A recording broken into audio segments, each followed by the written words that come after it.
Mama had it crying down, Mama had it crying down. We need more Santa for this grand occasion. The holidays ahead, there's meetings everywhere. Santa there, oh Santa, we need some help down here. We need more Santa, we need more Santa, we need more Santa for the children's parties. We need more Santa, we need more Santa, we need more Santa for the Christmas parties. Dino is a Santa, Eddie is a Santa.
Just like no one I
Easy and you're spending. Water more than flour, my boy. Aye.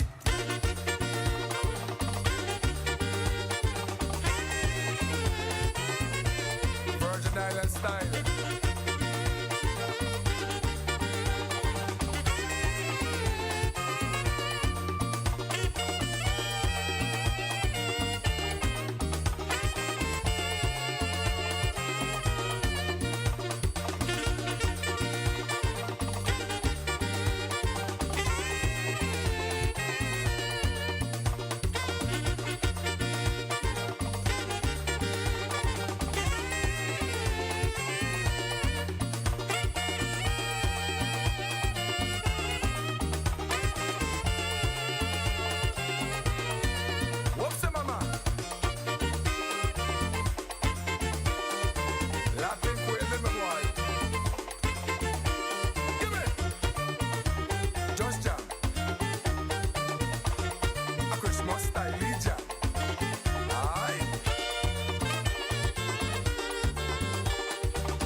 Easy and you're spending.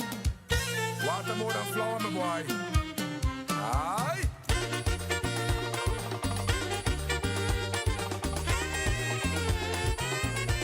Virgin Island style.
little wash down there. Step it up, man.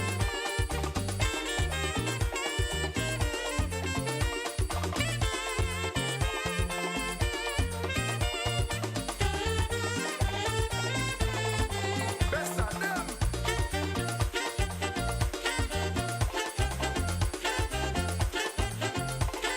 Oh, wait, not again, no. Something smells good, the boy. Give me.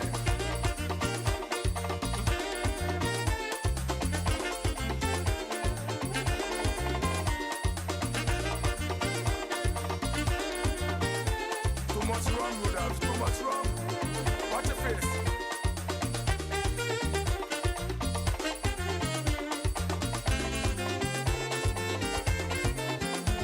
Give me.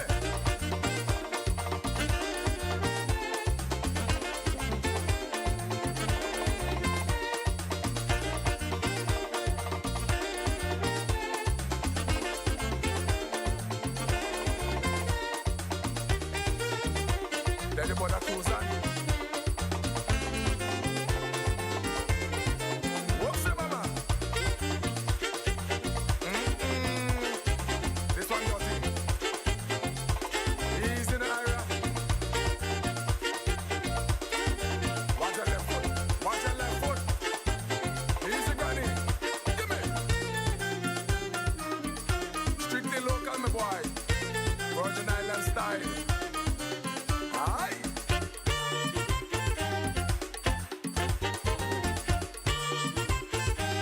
Y voy para allá. Dale, dale, dale, dale. Dale para abajo.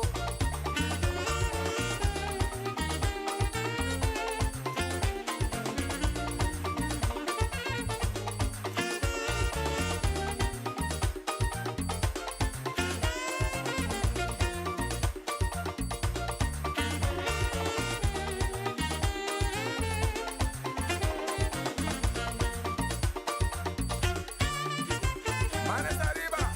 Toro.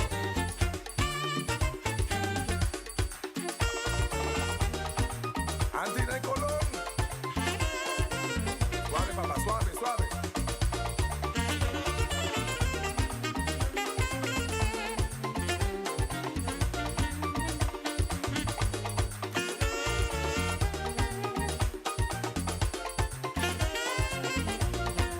Feliz Navidad.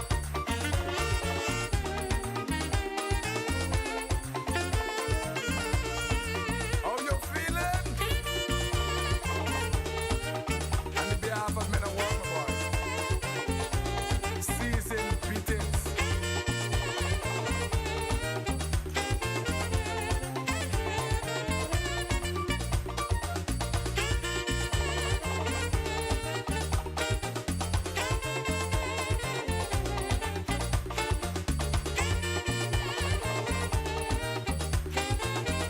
I'm smelling something.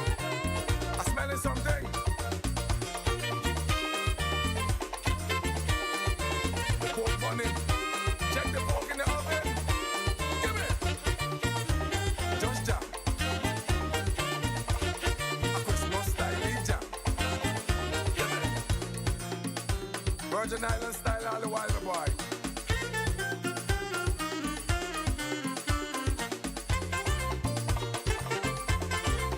Take your hand up the fat Santa. You're too damn fat. We love when you have some. Give me. Who is this fella? Santa. Who is this fella? Santa. Who is this fella? Santa. Who is this fella? Santa. You know that he's spreading joy everywhere that he go, to all the girls and the boys. But I bet you never knew that Santa Claus and crab lies in the beard. Santa Claus and crab lies in the beard. Every day he's scratching, scratching. He always scratching, scratching. Santa Claus and crab lies in the beard. Santa Claus and crab lies in the beard. Oh, well, listen. A man like Baboon, our good friend Baboon, yeah? They think he too short to be a Santa. He's too short, he's too small, he's too everything. Oh,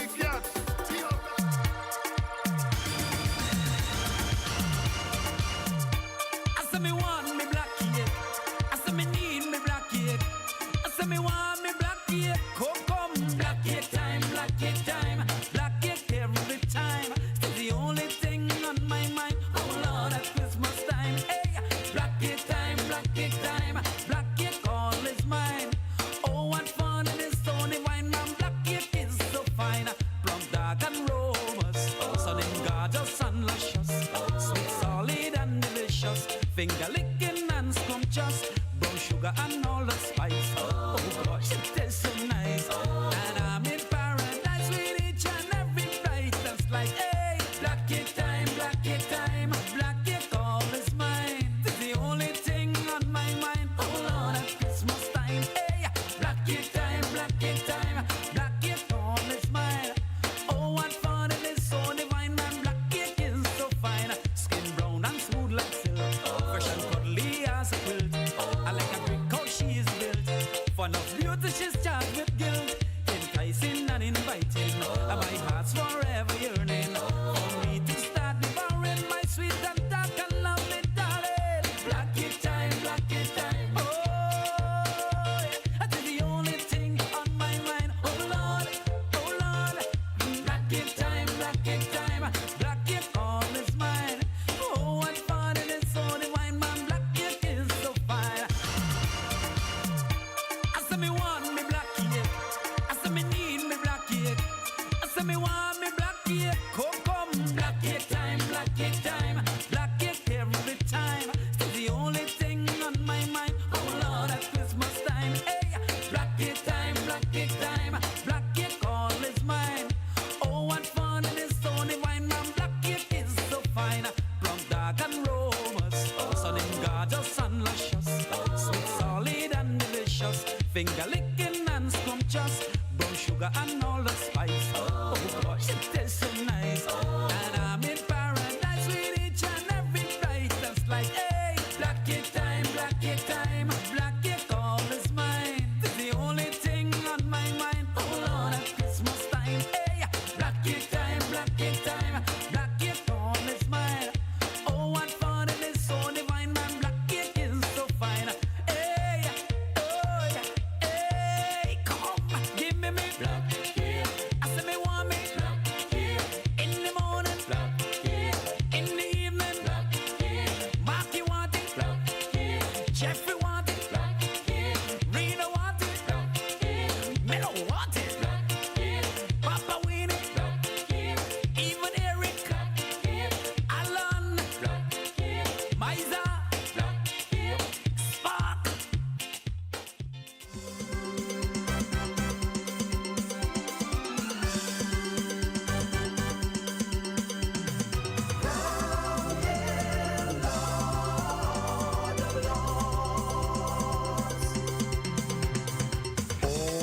Holy night, the stars are brightly shining.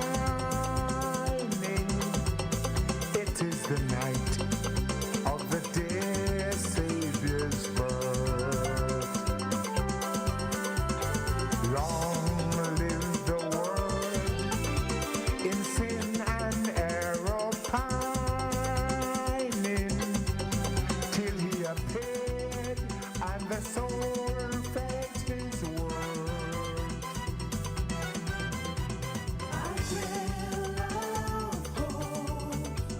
The weary soul rejoices. A new and glorious morn. Fall on your knees. Oh, hail the angel voices. Oh, night divine. Oh, night when Christ was born.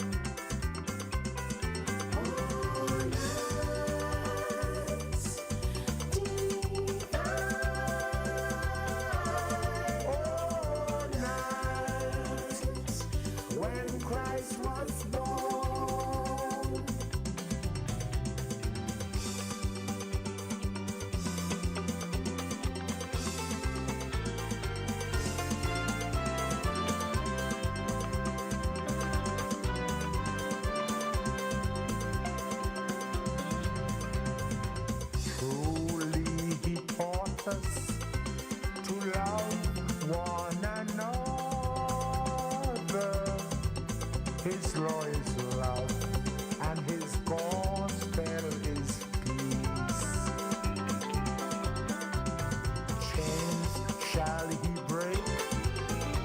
For the slave is our brother,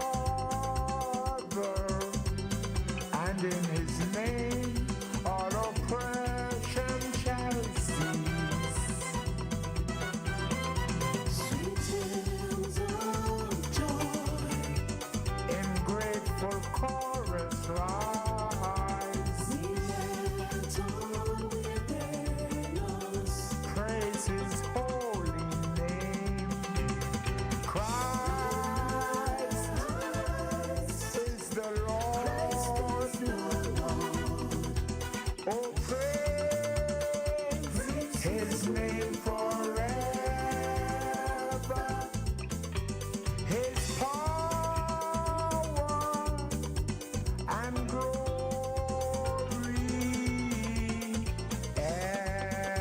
evermore proclaim. His power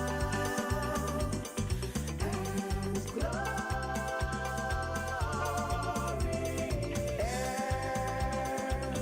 Evermore proclaim.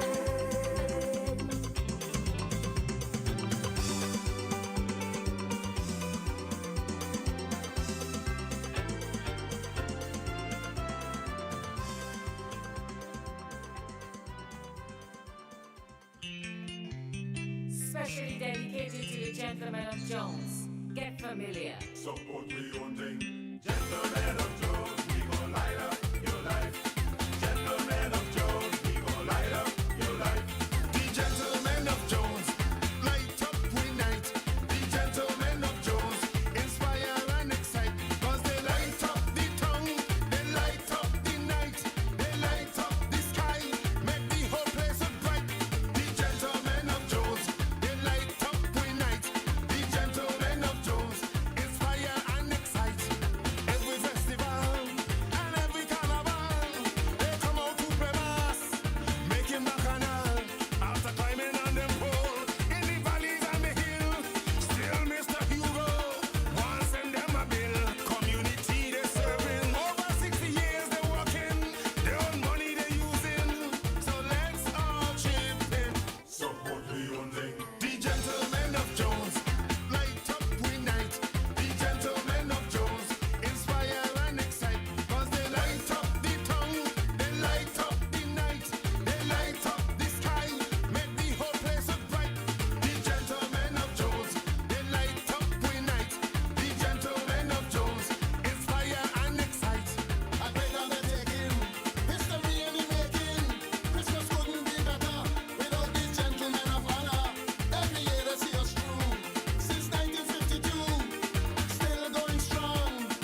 in the West Indies. Don't miss it.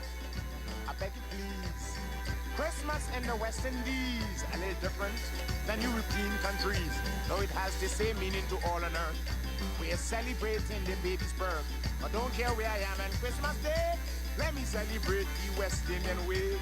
Why? Christmas, Christmas, Christmas in the West Indies.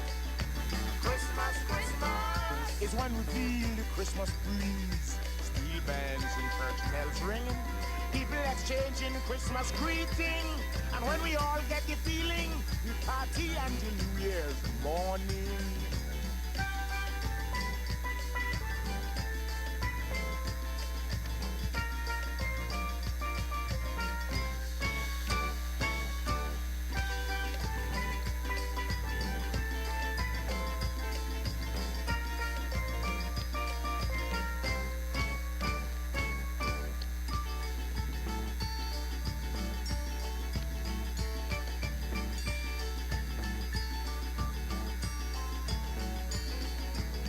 Christmas in the West Indies is always sunny and bright. Most of the times that you will find falls on the moonlight night. Sing around from door to door. They'll invite you and have you sing some more. But remember, you can't stay too long. The next door neighbor is waiting for his song. Why? Christmas, Christmas, Christmas in the West Indies. Christmas, Christmas is when we feel the Christmas breeze. Steel bands and church bells ringing, people exchanging Christmas greeting. But when we all get the feeling, we party until New Year's morning.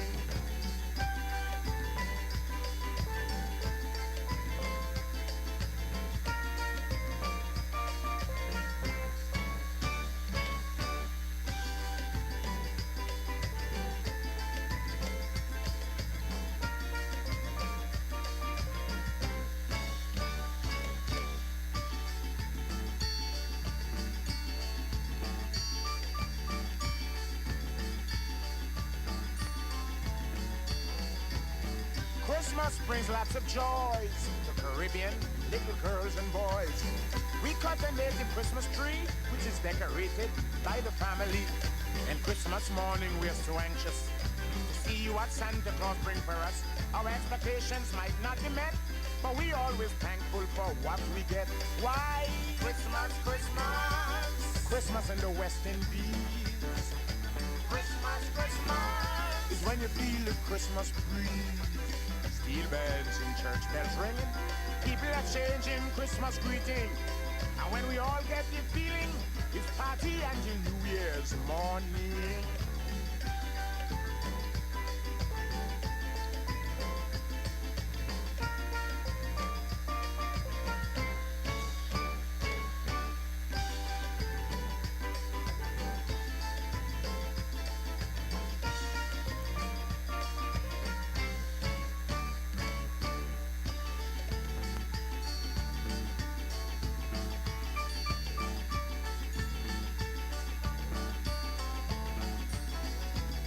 Christmas in the West Indies, you cook large pots of rice and peas, curry goat and sweet bread, but you can't eat until the grace is said.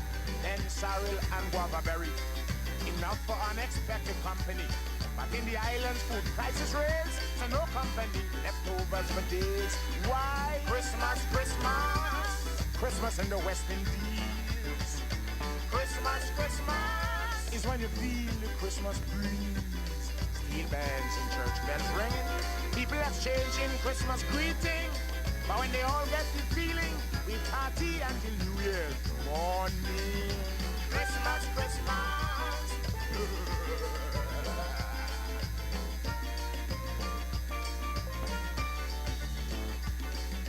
Christmas, Christmas.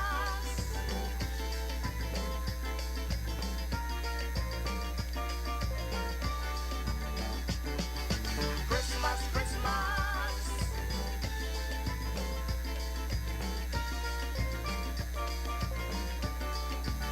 Merry Christmas, everybody. Christmas. I'm gonna bring you up some guava berry, and you getting a piece of cake. And as for you, the kids, myself and Rudolph, the red-nosed reindeer. And Santa Claus will be coming to town. Good morning, Santa. Santa Claus, how you do this morning? Christmas, Christmas. Santa Claus, you have to start washing your foot. Santa Claus, why your belly big so? Christmas, Christmas. Yes, Santa. Santa Claus, I'm going to give you some bullfoot soup, 2 pieces of bread, a bowl of rice and chicken, and you're not getting none of the rum at all. Santa Claus. Oh, I love you, Santa. Every Christmas you bring things for the kids. How about me? Last year I tell you that I want a whole motorbike. You bring something for my son, nothing for me. I tell you, Santa, the year.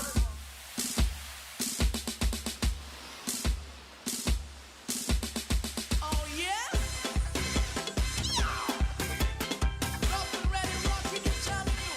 You know something? All heaven break loose this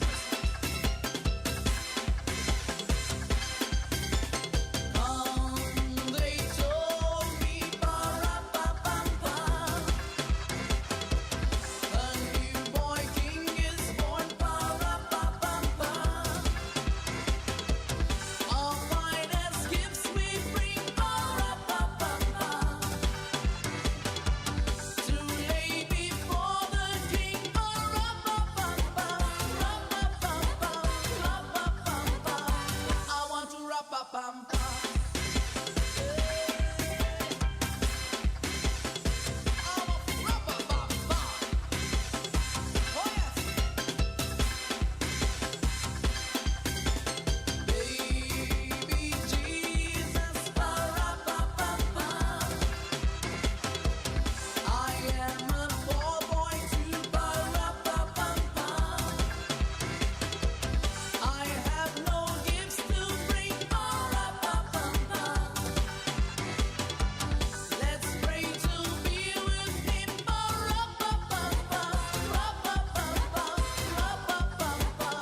it is. Christmas time for you and for me.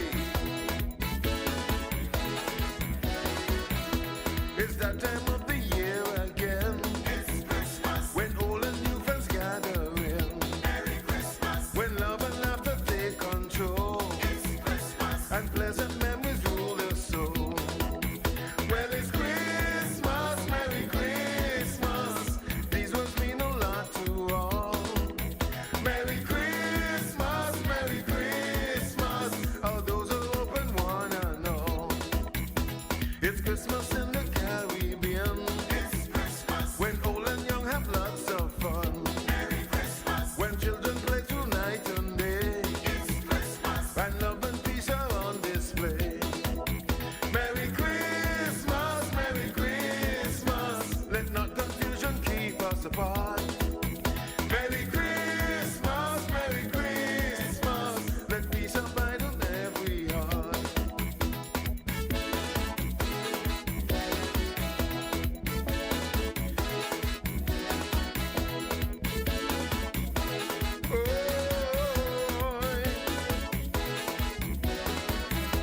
We want to wish you all the best. It's Christmas. May the new year meet you without stress. Merry Christmas. Live every day like your last. It's Christmas. Live every day like Christmas.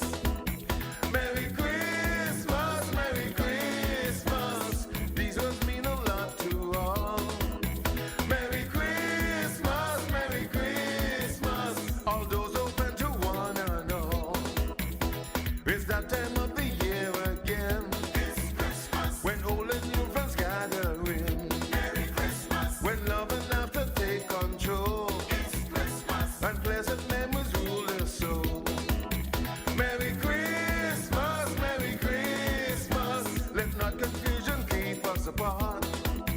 Merry Christmas, Merry Christmas. Let peace abide in every heart. Merry Christmas, Merry Christmas. These words mean a lot to all. Merry Christmas, Merry Christmas. All those who open one and all. Merry Christmas, Merry Christmas.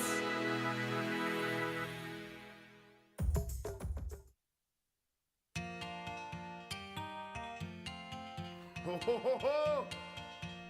Sip on something. Sip on a waist. Express and bio. And Stanley and the 10 sleepless nights. Celebrating Christmas together. Hey, hey, hey.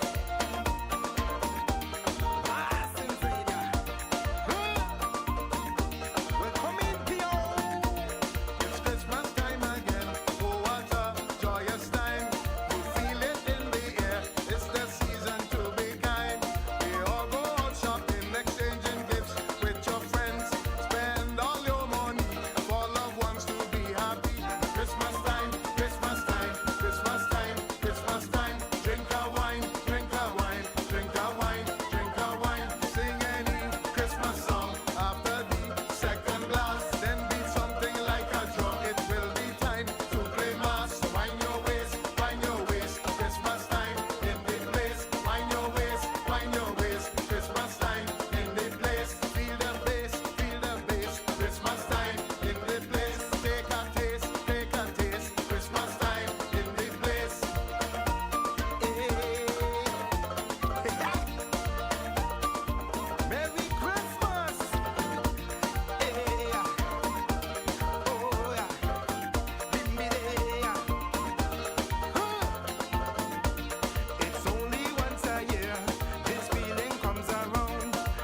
was Christmas Eve. She husband had to leave home by herself, like something on a shelf. I went by her house. She asked me what's the matter. I tell her I am here in place of Santa. She says she's been waiting all night through to get her bag filled with toys and candy too. So I started to see what I could do. I tell she Santa send me. He said have a merry. He couldn't make it, so he sent me to do it. I fill her bag with toys and candy, make she real happy. I say I fill her bag with toys and candy. We had a merry, merry, merry, merry, merry, merry, merry, merry Christmas. Ba-dum-bum. Ba-dum-bum.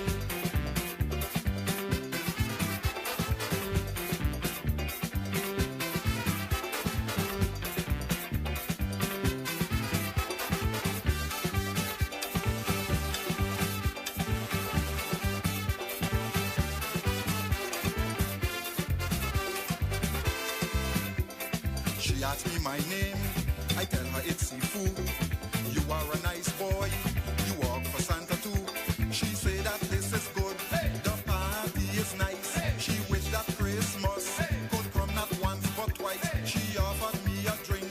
That's when I start to think. Now is a good time to have a jolly line. So I tell she one more time. I tell she Santa send me. He said have a merry.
Good afternoon. The Committee of the Whole of December 13, 2023 is hereby called to order. I'm Senator Novell E. Francis Jr., Senate President and today's Chair of the Committee of the Whole. I want to say a pleasant good afternoon to all present, listening and viewing. I'd like to welcome you all to today's Committee of the Whole, where we will consider 3 zoning applications and a minor coastal zone a permit for the District of St. Croix. The committee would also receive testimony on Bill number 35-0210, which appropriates funds for the purchase of the building on Comprehensive Garda St. Thomas that is currently occupied by the Virgin Islands Department of Labor. Joining us today and representing the Virgin Islands Department of Planning and Natural Resources is the Territorial Planner, Ms. Leah Laplace Matthew, as well as Mr. Director Marlon Hippert, Director of the Division of Coastal Zone Management, and other representative of the DPNR team. We also have with us later on today Commissioner Gary Molloy of the Department of Labor and Property and Procurement Commissioner Lisa Alejandro and their respective team. The zoning process that we are participating in today supports community and economic development. It is a work in progress as we continue to meet with the individuals hosting written group, the consultants of the Comprehensive Land and Water Use Plan, and we appreciate the fact that there is efforts to be able to correct and right fit the comprehensive land and water use of the territory. And of course, that benefits us from both a policy as well as a legislative perspective. Before we proceed today, I'd like to congratulate Mr. Anthony Weeks of the St. Croix Economic Development Initiative on the successful convening of the 2023 USVI Winter Economic Summit. Several of my colleagues and I welcomed the group to the St. Croix Legislative Building last Friday. This group included Mr. Charles True, Director General of the Taipei Cultural and Economic Office in Miami, and CEOs of various chambers of commerce and international cooperation as we continue to endeavor to address the issue of economic development and investment on the South Shore of St. Croix. I'd also like to congratulate the Virgin Islands Port Authority and Sky High Aviation Dominicana and their arrival today. I was down at the Henry Rolson Airport this morning to welcome the Sky High Aviation for the inaugural flight to St. Croix. This is a welcome addition to the territory's transportation infrastructure and definitely comes at the right time. The territory needs affordable transportation options and other Caribbean neighbors, and this new airline will open needed doors for commerce and tourism between us and the Dominican Republic. Finally, I remind all present and listening that there are no votes taken in the Committee of the Whole. We are here today to receive testimony and expect to vote on these measures at the next legislative session, which is scheduled for December 19, 2023. At this time, I'd also like to remind everyone to put their cell phones on silent to avoid any interruptions during this meeting, and to ask the Madam Clerk to please call the roll call. Senator Marvin A. Blyden. Senator Blyden, absent. Senator Angel L. Bocage Jr. Senator Bocage Jr., present. Senator Diane T. Capehart. Senator Capehart, absent. Senator Samuel Carrion. Senator Carrion, present. Senator Dwayne M. DeGraff. Senator DeGraff, absent. Senator Ray Fonseca. Senator Fonseca, absent. Senator Novell E. Francis Jr. I'm here. Senator Francis Jr., present. Senator Alma Francis Heiliger. Senator Francis Heiliger, present. Senator Donna A. Fred Gregory. Here. Senator Fred Gregory, Here. present. Senator Kenneth L. Gittens. Senator Gittens, present. Senator Maurice C. James.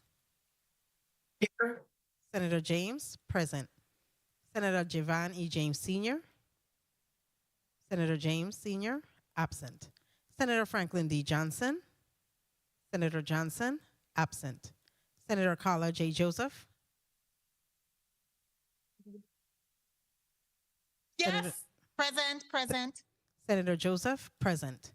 Senator Milton E. Potter, Senator Potter, present.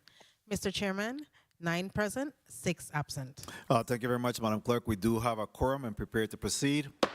At this time, Madam Clerk, any correspondence to be read into the record? Yes, Mr. Chairman. You may proceed with reading of those correspondence. Letter dated December 12, 2023. To the Honorable Senate President Novell E. Francis Jr., Chairman, Committee of the Whole, 35th Legislature of the Virgin Islands, Capitol Building, Charlotte, Amali, P.O. Box 1690, St. Thomas, Virgin Islands, 00804. In regards to the Honorable Senator Franklin D. Johnson's excuse letter. Dear Senate President Novell E. Francis Jr., due to an unforeseen scheduling conflict, I am unable to attend the Committee of the Whole meeting scheduled for Wednesday, December 13, 2023. I apologize in advance for any inconvenience this may have caused. Please forward all documents distributed at the hearing to my office. Thank you for your understanding in this matter. Sincerely, Franklin D. Johnson, Senator. Letter dated December 13, 2023. To the Honorable Novell E. Francis Jr., Committee of the Whole, 3022 Estate Golden Rock, Frederiksted, VI 00820. Dear Senate President Francis, please be advised that I will not attend the Committee of the Whole hearing scheduled for December 13th, 2023. Please ensure that I receive all information provided in today's meeting, if not accessible on a legislative drive. Furthermore, I note the importance of this meeting and regret my absence.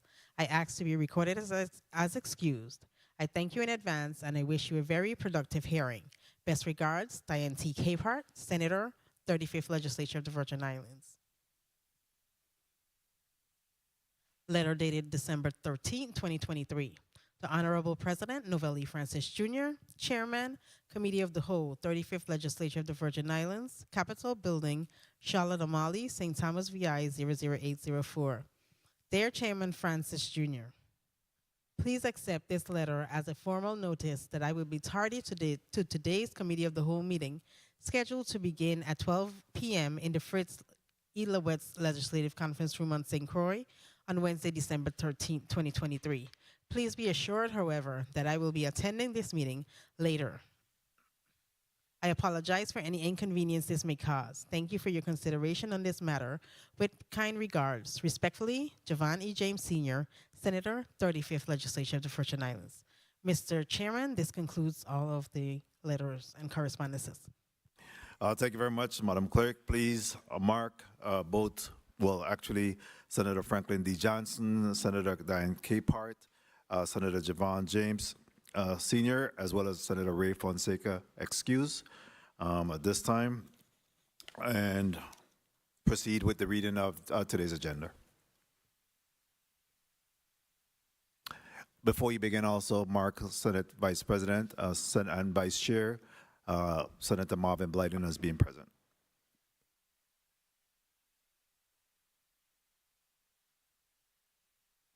Can I have a tally at this time?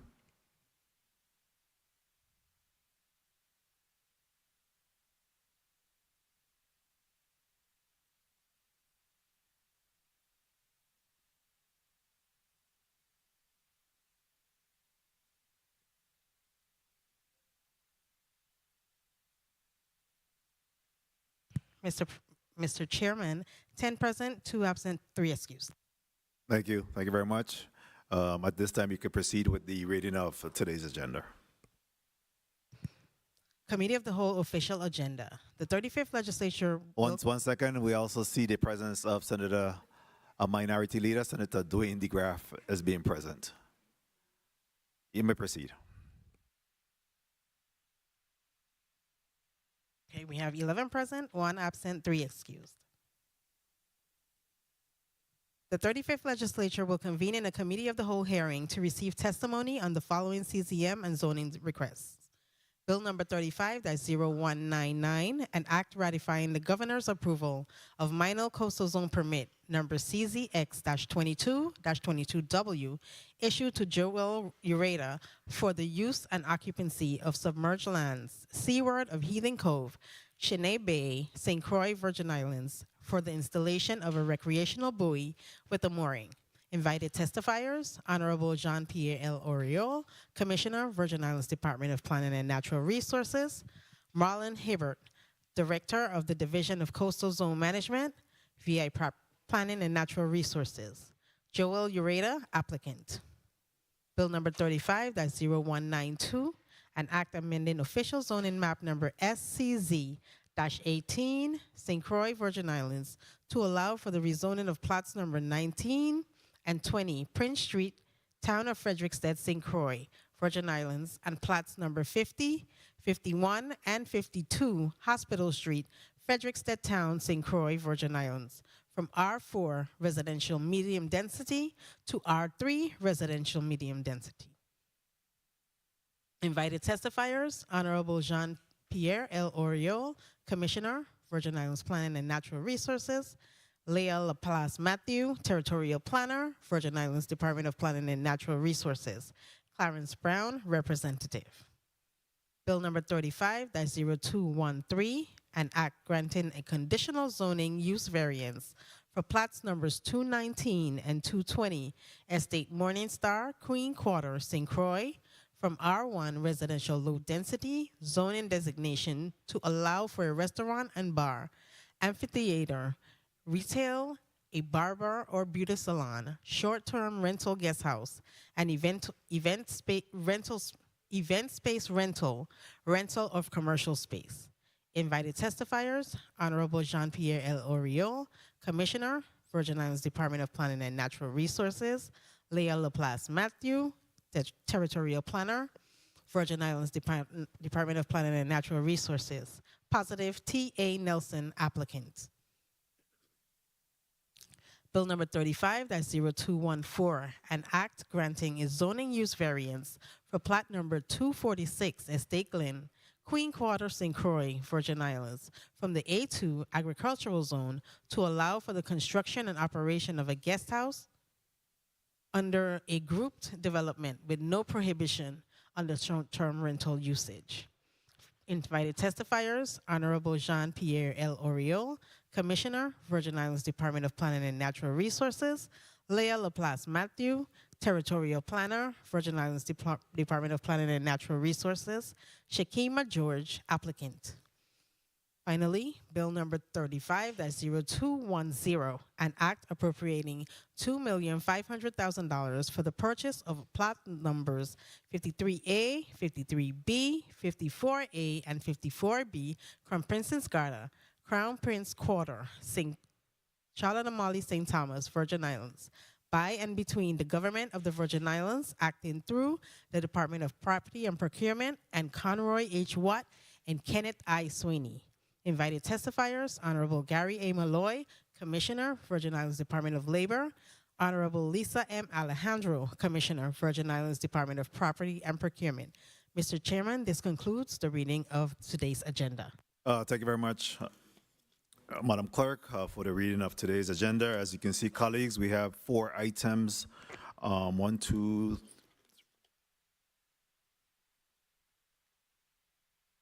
4 items in this current block that we'll be bringing up all together. And at this time, we'll go to each of the representative for each of the bill numbers have been called and identified by the Madam Clerk. And then in the second block, we'll certainly hear from the Department of Labor in regards to bill number 35-0210. At this time, we'll recognize the testifiers, and we'll start off with you, Director Hibbert. Just do a mic check at this time. Hello. Yes.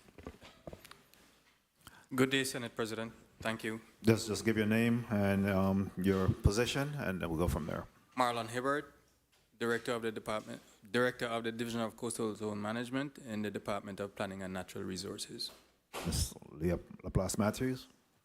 Good afternoon, Leah Laplace Matthew, Territorial Planner with DPNR's Division of Comprehensive and Coastal Zone Planning. Ms. Polemis? Good afternoon. My name is Joel Polimis, Planning Technician in the Division of Comprehensive and Coastal Zone Planning, DBNR. Mr. Brown? Good afternoon. My name is Clarence Brown, Architect, Design District, Architects and Planners. Very well. Mr. Ureta? Joel Ureta, citizen, 90B Estate Green Key. Very well. Former Senator Positive Nelson? Good afternoon. I'm Positive T.A. Nelson, applicant, and owner of Serenity Nest. Very well. And your son will also be? Yes. If you could just put your name on the record. Good day. My name is Tyree Nelson. I'm here on behalf of Serenity's Nest. Very well. Thank you. And let's go to virtual real quick. Ms. Shakima George? Morning, Senate President. My name is Shakima George. Well, can you put your camera on Yes. Oh, and try that again? morning, Senate President. My name is Shakima George, representing 24-6 Estate Line. Very well. Thank you. At this time, we'll call up and recognize Bill number 35-0199, an act ratifying the governor's approval of minor coastal zone permit CZX-22-2211. And we'll go to Mr. Director Hibbert for presentation of that bill. Good day, Senate President. Honorable Novell E. Francis Jr. and other members of the 35th Legislature of the U.S. Virgin Islands, legislative staff, and members of the viewing and listening public. My name is Marlon Hibbert, and I am the Director of the Division of Coastal Zone Management in the Department of Planning and Natural Resources. Today, we are presenting testimony on the following CZM permit. Minor Coastal Zone Permit, CZX-22-22W, issued to Joel Ureta. If ratified, this permit allows for the use and occupancy of the submerged lands seaward of Heathen Cove, Chenay Bay, St. Croix, USVI, and for the installation of a recreational buoy with a mooring. The buoy is to be installed at Heathen Cove, Chenay Bay, St. Croix in the U.S. Virgin Islands. Chenay Bay. An annual rental fee of $500 payable in advance is being charged pursuant to Title 12, Virgin Islands Rules and Regulations, Section 910-52. The term of the permit is 10 years. This concludes our testimony on behalf of the division, and we are available to answer any questions as best as we can. Thank you. Thank you very much. Talk about being short and sweet. Thank you for that. Next, we'll go to Mr. Ureta for your testimony. Thank you. Good afternoon, Senators, members of the 35th Legislature of the 35th U.S. Virgin Islands, and guests. My name is Joel Ureta, and I'm here to request the reestablishment of my mooring that I have had in the same location since 2015, and that is located in Heathen Cove, Pool Point. I have a receipt or a copy of the 2015 permit that is states to expire June 2015. I also have the actual mooring permit that expires June 2021. So this is to reestablish a mooring. The permit is for a 25-foot Parker motor vessel. My house is located approximately 150 yards from the shoreline of Heathen Cove. I'm an advocate and I care for protecting our sea, shoreline, and sea life. As an example, there's a group of us that do, on a regular basis, remove trash and debris from these beaches, from Prune Beach, Heathen Cove, and Chenay Bay. By implementing a mooring system instead of anchoring in Heathen Cove, the sea bottom would be much better protected and much less stress would be placed on the seagrass, which affects the marine life. Thank you. Thank you very much. At this time, media, do you have any photographs to depiction that we could show? And if you could just walk us through that, Mr. Hibbert.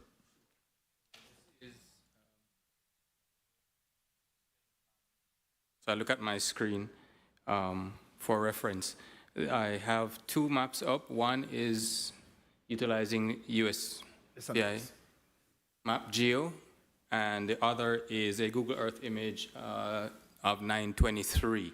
There is a dark circle representing the proposed location of the mooring, and in the bottom picture you can actually see the vessel there.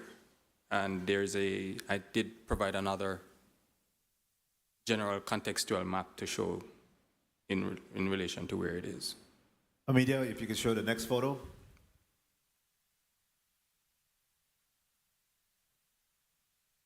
Right, so just for general contextual map, the Chenay Bay, the mooring location is east of Green Key and Green Key Marina. And just for general context, Cheeseburgers in Paradise, Mr.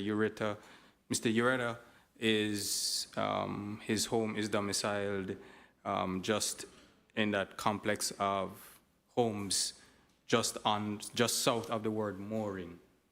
So just the general context of where this is actually. So Christiansted is west and Point Udall is east of where the mooring location is. Any additional photos? That's it? That's it. The mooring is located within the St. Croix Eastern Marine Park, which these moorings are preferable to any other type of physical throwing of anchors. So the mooring location is within the St. Croix Eastern Marine Park, which extends from Green Key all the way around Point Udall to Great Pond. So it is within there, but this is a preferable method of anchoring. Very well, thank you. And if we could proceed to the next bill, bill number 35, that's 0192. And there is an amendment that will be offered during the session that will again right fit this particular issue. I know that there was a request to actually move towards the B1 Business Central Business District. After the bill was performed, so there was an amendment to correct that. But at this time, we recognize Ms. Leah Laplace-Matthew, Territorial Planner from DPNR, to give her testimony. Good afternoon again. Good afternoon, Senate President Francis, members of the 35th Legislature, the viewing and listening people of the Virgin Islands. Report on petition to amend official zoning map number SCZ-18. I'll have Planning Technician Joel Ureta read that report into the record. Thank you.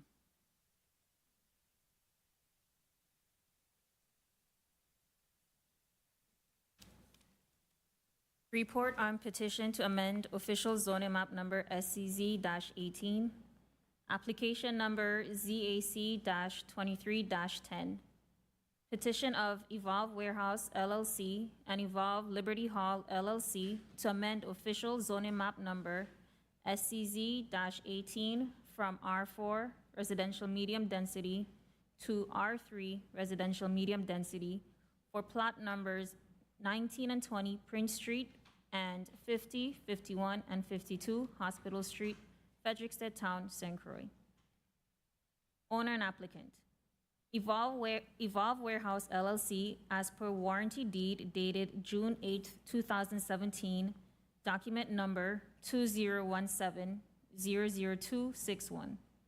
Evolve Liberty Hall LLC, as per warranty deed dated January 6, 2016, document number 2016-000-139. Acreage. Plot numbers 19 and 20 Prince Street, Frederiksted Town consist of 9,625 square feet as described on Measure Brief Folio number 229. Plot numbers 50, 51, and 52 Hospital Street, Frederiksted Town consist of 0.41674 acres as described on drawing number 3043. Current use. Plot numbers 19 and 20 Prince Street has a warehouse used as an office. Plot numbers 50, 51, and 52 Hospital Street has a long-term rental apartment building in use. Proposed use. Conversion of the properties to hotel and accessory uses. Surrounding uses and zones. To the north, east, south, and west is a mixed-use residential and non-residential commercial uses. The immediate area is zoned R4, B3 business scattered, and S special. Infrastructure. Water needs are supplied by the public water line. Wastewater is handled by the public sewer line. Public response. There has been no opposition to the proposed rezoning. No one spoke in support of, questioned, or commented on the petition at DPNR's public hearing held September 18th, 2023. Analysis. Mr. Clarence Brown testified on behalf of the applicant during the department's public hearing. He stated that the Hospital Street apartment building will be converted in phases into short-term rental use as the long-term tenants' leases expire. There are currently 20 units with 70% occupancy. 15 are one-bedroom units and 2 are two-bedroom units. The conversion would only require internal renovations and may yield about 30 guest rooms. The property's conversion into hotel use will be a satellite extension of the Fred Hotel with amenities supported by and serviced at the Fred. This site would be for the longer stays, averaging 5 days rather than the typical 1 to 2 day stays. The site is located along the middle northern edge of town. The surrounding area contains properties that have historically been used for commercial and residential activity, although more heavily on the residential activity. The current R4 zoning does not permit the applicant's proposed hotel conversion, thus the reasoning for pursuing the R3 zone. After the department's public hearing, the applicant requested the zoning map amendment be evaluated for B1 Business Central Business District zoning for better compatibility and utilization of the property. This would be in keeping with the location in downtown Frederiksted. The department analyzed the B1 zoning, and it was intended to be devoted primarily to commercial enterprises serving the visitor and tourist. These uses include hotels, professional offices, and residences. The department is in favor of town properties having increased use opportunities to spur redevelopment in our towns. This zoning map amendment provides a potential benefit to the community and may be a stimulus for the rehabilitation and/or enhancement of surrounding town properties. Recommendation. The Department of Planning and Natural Resources recommends that official zoning map number SCZ-18 be amended from R4 residential medium density to B1 Business Central Business District for plot numbers 19 and 20 Prince Street and 50, 51, and 52 Hospital Street, Frederiksted Town, St. Croix. Signed by Assistant Commissioner Josette J. Walker, CPM, dated November 6, 2023. Thank you very much, Ms. Polemis, for your testimony on Bill number 35-0192. At this time, we'll go to Mr. Brown, Representative. Good morning, Senate President Noel Francis Jr. and members of the 35th Legislature. My name is Clarence Brown. I'm the Managing Principal of Design District Architects, and I'm here today on behalf of Evolve Liberty Hall LLC and Evolve Warehouse LLC, requesting a zoning map amendment for plots 19 and 20 Prince Street and plots 50, 51, and 52 Hospital Street in Frederiksted. These two lots comprise approximately 0.8 acres sandwiched between Prince Street and Hospital Street in the historic town of Frederiksted. These lots are currently zoned R4 and have seen a variety of uses over the years, including apartments, feed shop, storage and warehouse facilities, workshop, and offices. These lots are surrounded by a mix of uses, including residences, offices, restaurants, and shops, just to name a few. The owners are seeking additional flexibility to achieve their business objectives. Over time, these properties will serve as an extension of hotel operations and will require a broader mix of uses and density. The request, therefore, is for a zoning change from R4 to B1. The proposed amendment will not disrupt the established character of the Liberty Hall structure or the surrounding area and signals confidence and investment in the town of Frederiksted. Additionally, this project is under the jurisdiction of the State Historic Preservation Office and subject to review by the Historic Preservation Committee, which provides additional checks and balances on impact to the surrounding neighborhood. As always, I am grateful for the opportunity to present these requests for your consideration. I look forward to answering any questions. Thank you. Thank you very much, Mr. Brown. At this time, media, if you could put up any photos, depiction of the area. Good afternoon. So the photo shows the current apartment building to the right, that two-story structure. That's the Hospital Street view. Next picture. More photos of the apartment building, Hospital Street view. Next photo. Another view of it. Next photo. And this is the as-built drawing of that site. Next photo. This is the Prince Street side of the petition. The green building is the structure on that property. And you may recall there was a previous application that came in for this property for our office. So the property owners, they want to get the B1, which would allow for that office and for the expansion of the hotel use that they eventually hope to bring to fruition. Next photo. This is an as-built of the Prince Street property. Next.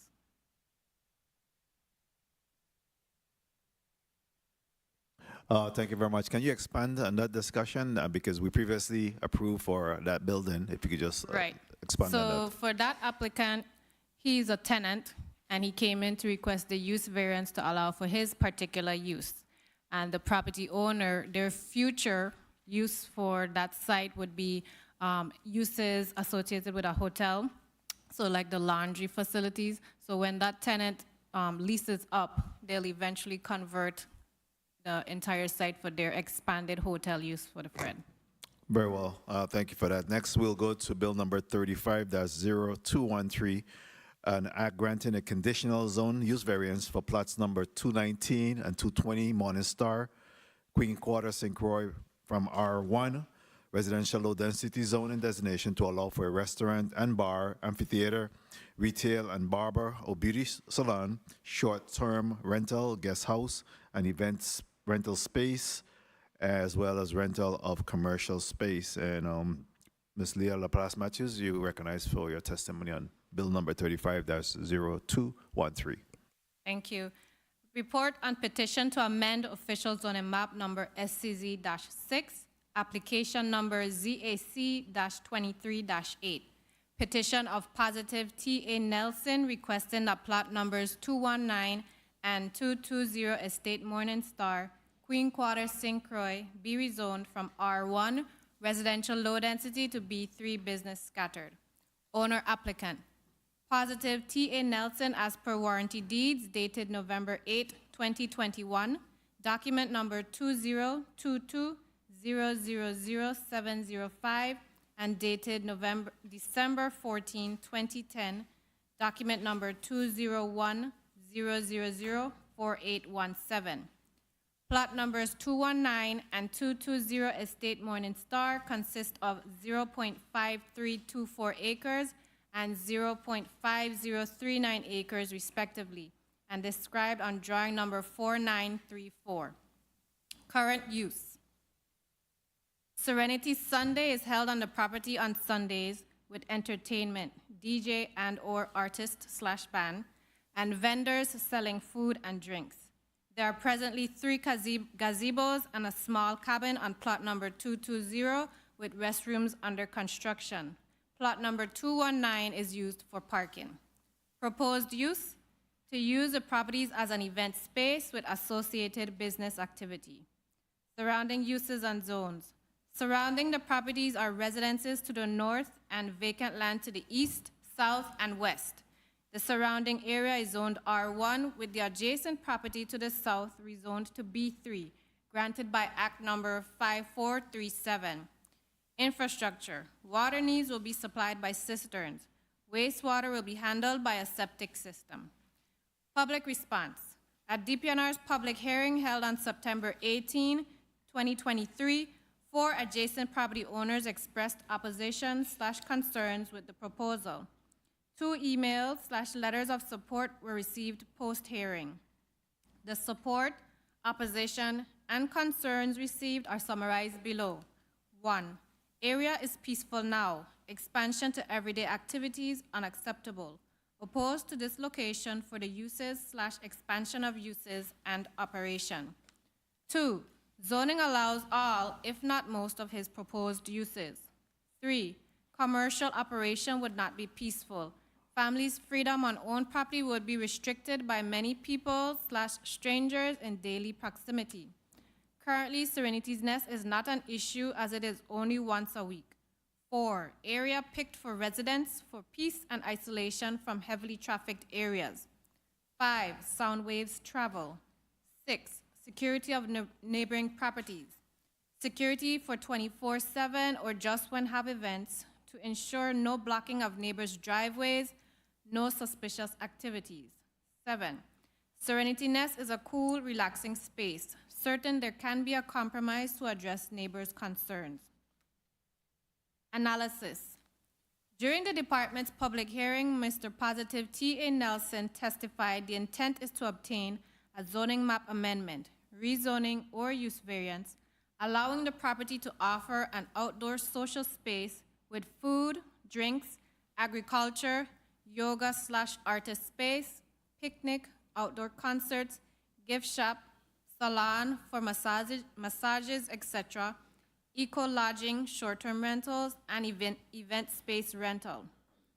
As noted by a member of the public during DPNR's public hearing, several of the activities are already allowed by the current R1 zoning: farming, yoga, picnics, and artists. The R1 zone allows for those activities to occur under the categories of agriculture, crops, fruits, and vegetables, artist studios, camps, group or organized, camping and picnicking areas, civic, social, and fraternal associations, clubhouse or office, parks and recreational areas, memorial parks, memorial gardens, memorial nature preserves or parks, perpetual care parks, and community center with conditions. An eco-lodging could be addressed under a group dwelling permit. A group dwelling permit under the R1 zoning would allow for the development of up to 6 dwelling units. However, only for long-term housing/rentals. A group dwelling is a group of 2 or more detached or semi-detached, 1 family, 2 family, or multiple dwellings, occupying a parcel of land in common ownership and having yards or courts in common. Grouped dwellings are permitted in the R1 and R2 zones with conditions.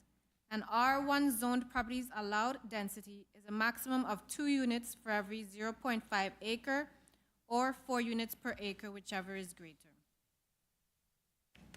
In analyzing the applicant's request, the department considered the other uses not allowed by the current R1 zoning: the sale of food and drinks, restaurant and bar, outdoor concerts on a stage structure, amphitheater, gift shop, retail, salon, barber or beauty salon, use of the eco-lodging for short-term rental/guest house, and event space rental of commercial space, and considered the appropriateness of a rezoning to B3 versus use variance.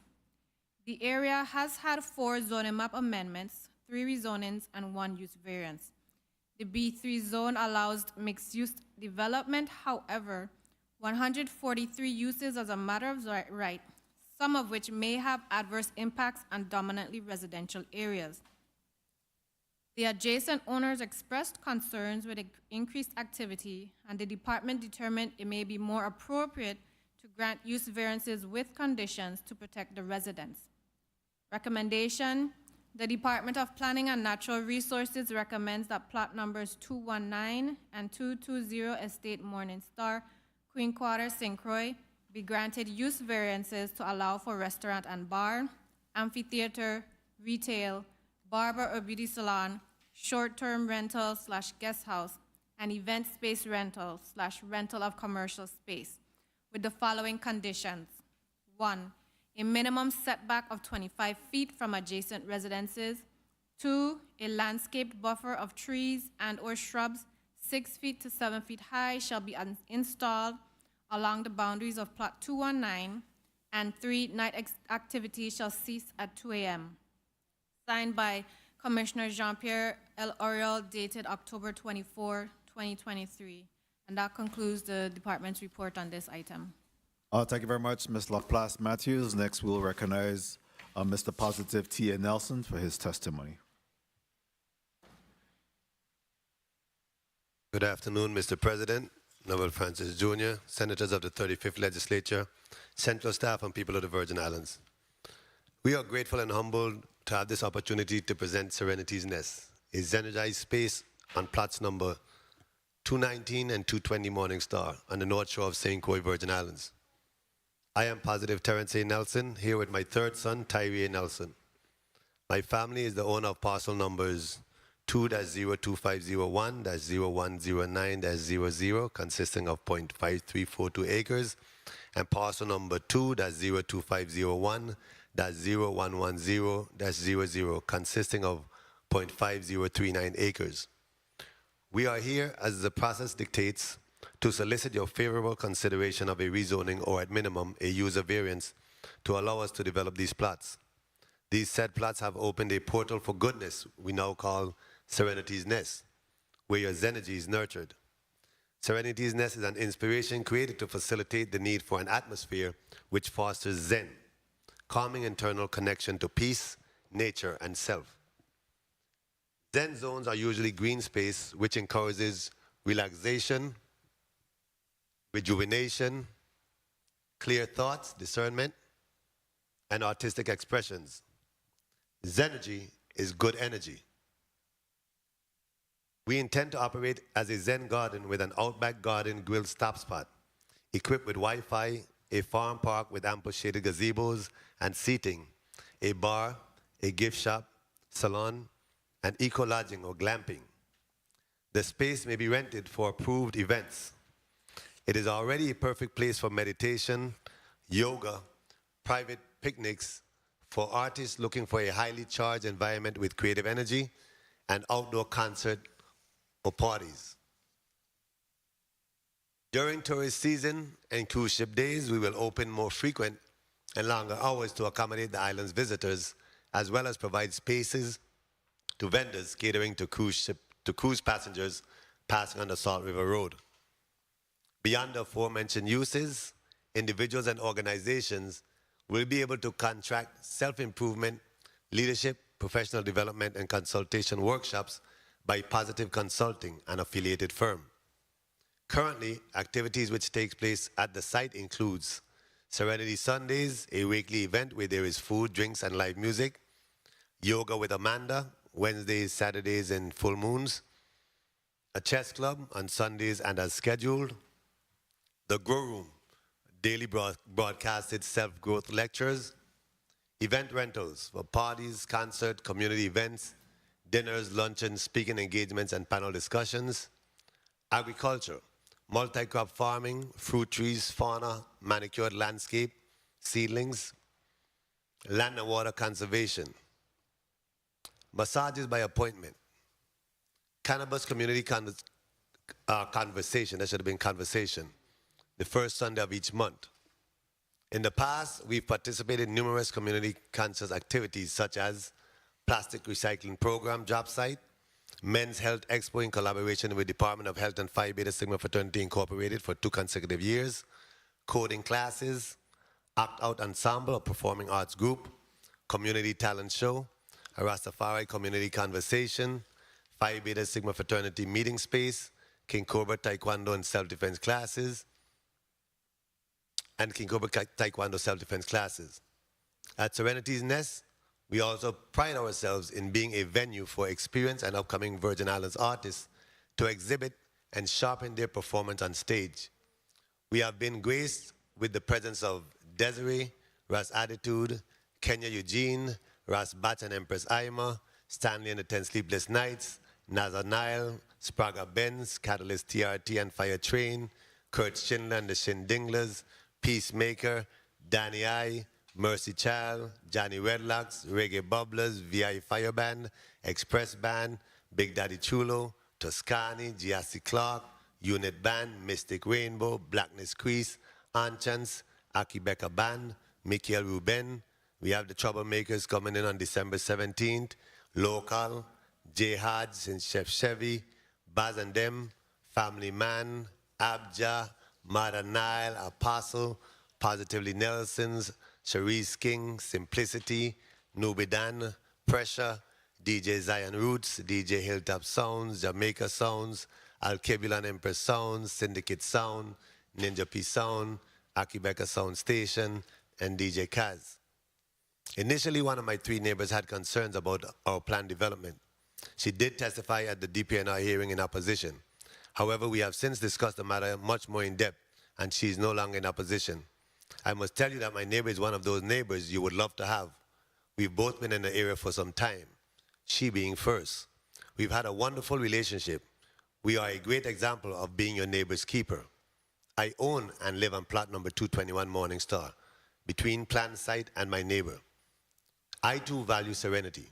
I will not just do all within my power to protect and cherish it, but also to create it. Mr. President and Committee of the Whole, I have been in your position. I know firsthand the challenge we face as a developing territory while trying to preserve land, culture, and heritage. I am a fiber in the Madras of the Virgin Islands. I express and exhibit my love for the land itself, her peoples, and our entangled, flamboyant history of resilience and sustainability. Pride for me is not a noun, a thing. It is a verb, an action. I, Positive Terrence A. Nelson, in front of Almighty God, the people of the Virgin Islands and the world, and this august body, humbly ask that you give us the ability to be a space of spiritual, natural, and self-growth. I will be a good servant, a good steward. My word, my actions, my intent is to contribute to healing and growing, not only Zenergy, good energy, but in tapping into serenity, God energy. The world must know, doing good is doing God. And there is an energy portal on St. Croix intentionally enhanced to help us. Help us make Serenity's nest a lasting reality. We are prayerful for a favorable decision. Thank you. May peace be unto you. My son Tyree has a presentation after, if you would allow me a brief video, about 1 minute and 46 seconds to show, and then my sons will make a brief presentation also, if you don't mind, Mr. President. Thank you so much, and we'll answer questions after. Thank you very much, Positive Nelson. Media, you go ahead and show the video.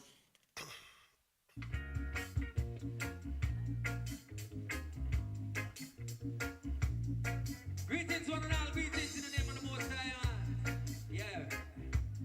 We give thanks for life, health and strength. Give thanks for the chance for we to do this again. Finale, what do we say for 2021? Fire! We are the Fire Train musicians. I am Catalyst TRT. We give thanks for seeing your fire family. Yeah. And the blessings for real. Fire! We know what?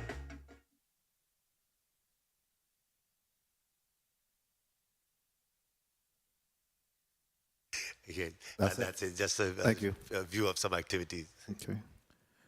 Tyree, you have some additional comments? Thank you can pull out a mic if it's more comfortable. Can you hear me? Yes. Okay. Yes. Thank you for your time. I did come with a few words. But after hearing my father, present what he had to say, I don't think there is much else to add. And still, I will just say that I am here on behalf of the community, and with the current state of how the community is, I find it to be important to hold spaces such as Serenity's Nest in high regard for what it does bring to the community, such as healing, such as connectedness, and freedom, really having a space to free up in spite of the circumstances that we face as a community. And I did also have a video to play. I don't know if do you mind if I was to show that? How long is the video? It's about 2 minutes. It might not be too necessary after showing that short clip than my father's speech. Very well. And I do have a few words from my sister, who is an environmentalist. Can I share her testimony? You may. Go ahead. Proceed. Thank you. So her testimony reads, Serenity's Nest serves the naturalistic culture and holistic community of the Virgin Islands. This venue promotes the performance arts, musical industries, ethical debates, and health. Another side of this venue supports wellness, horticulture, nutritional practices, and holistic approaches. Serenity's Nest should be important to us all, a locally owned place that gathers groups of people together for the sake of sharing and enjoyment. Through your support, the development of Serenity's Nest will provide a better place for the community to join together for whatever positive cause that may be. The goal is to expose the public to reggae, agriculture, environmental stewardship of the land, and we make it a profound effort on expanding the practice of making health-conscious decisions. These are essential additions to developing good people in the world. As a horticulturalist and aspiring landscape architect studying at the University of the Virgin Islands and in due time abroad, I plan on developing foodscapes around the island so that free food can be easily accessible to the public for the purpose of promoting a more food-secure St. Croix and then a more food-secure Virgin Islands. Serenity's Nest is my first desired project to develop for familiar reasons and career aspirations also. The Food to Table initiative is something I strongly believe in as a naturalist, and being allowed to have a quality cafe or kitchen will be well incorporated to my personal endeavors and my family's endeavors also. I have seen many great events, discussions, and experiences here that I've seen nowhere else, and I would really appreciate if more people acknowledged its value enough to support its goals, thus reaping its benefits as we all grow. Thank you for your time and be well. Keturah Nelson. So, Body, reading this and just being present to what Serenity's Nest has all together, I just find it to be very important for the community, and I'll be complete there. Thank you. Thank you very much, Mr. Nelson, for your comments there and your testimony in support of this this measure. I'll also like to inform my colleagues that there is, in fact, two letters of support for this bill, one from Bridget Hodge, as well as one from Sean Kitcart. It's available on the drive and for you to review in the essence of time. If we could just have media, if you could just show whatever depictions of the area that you have available.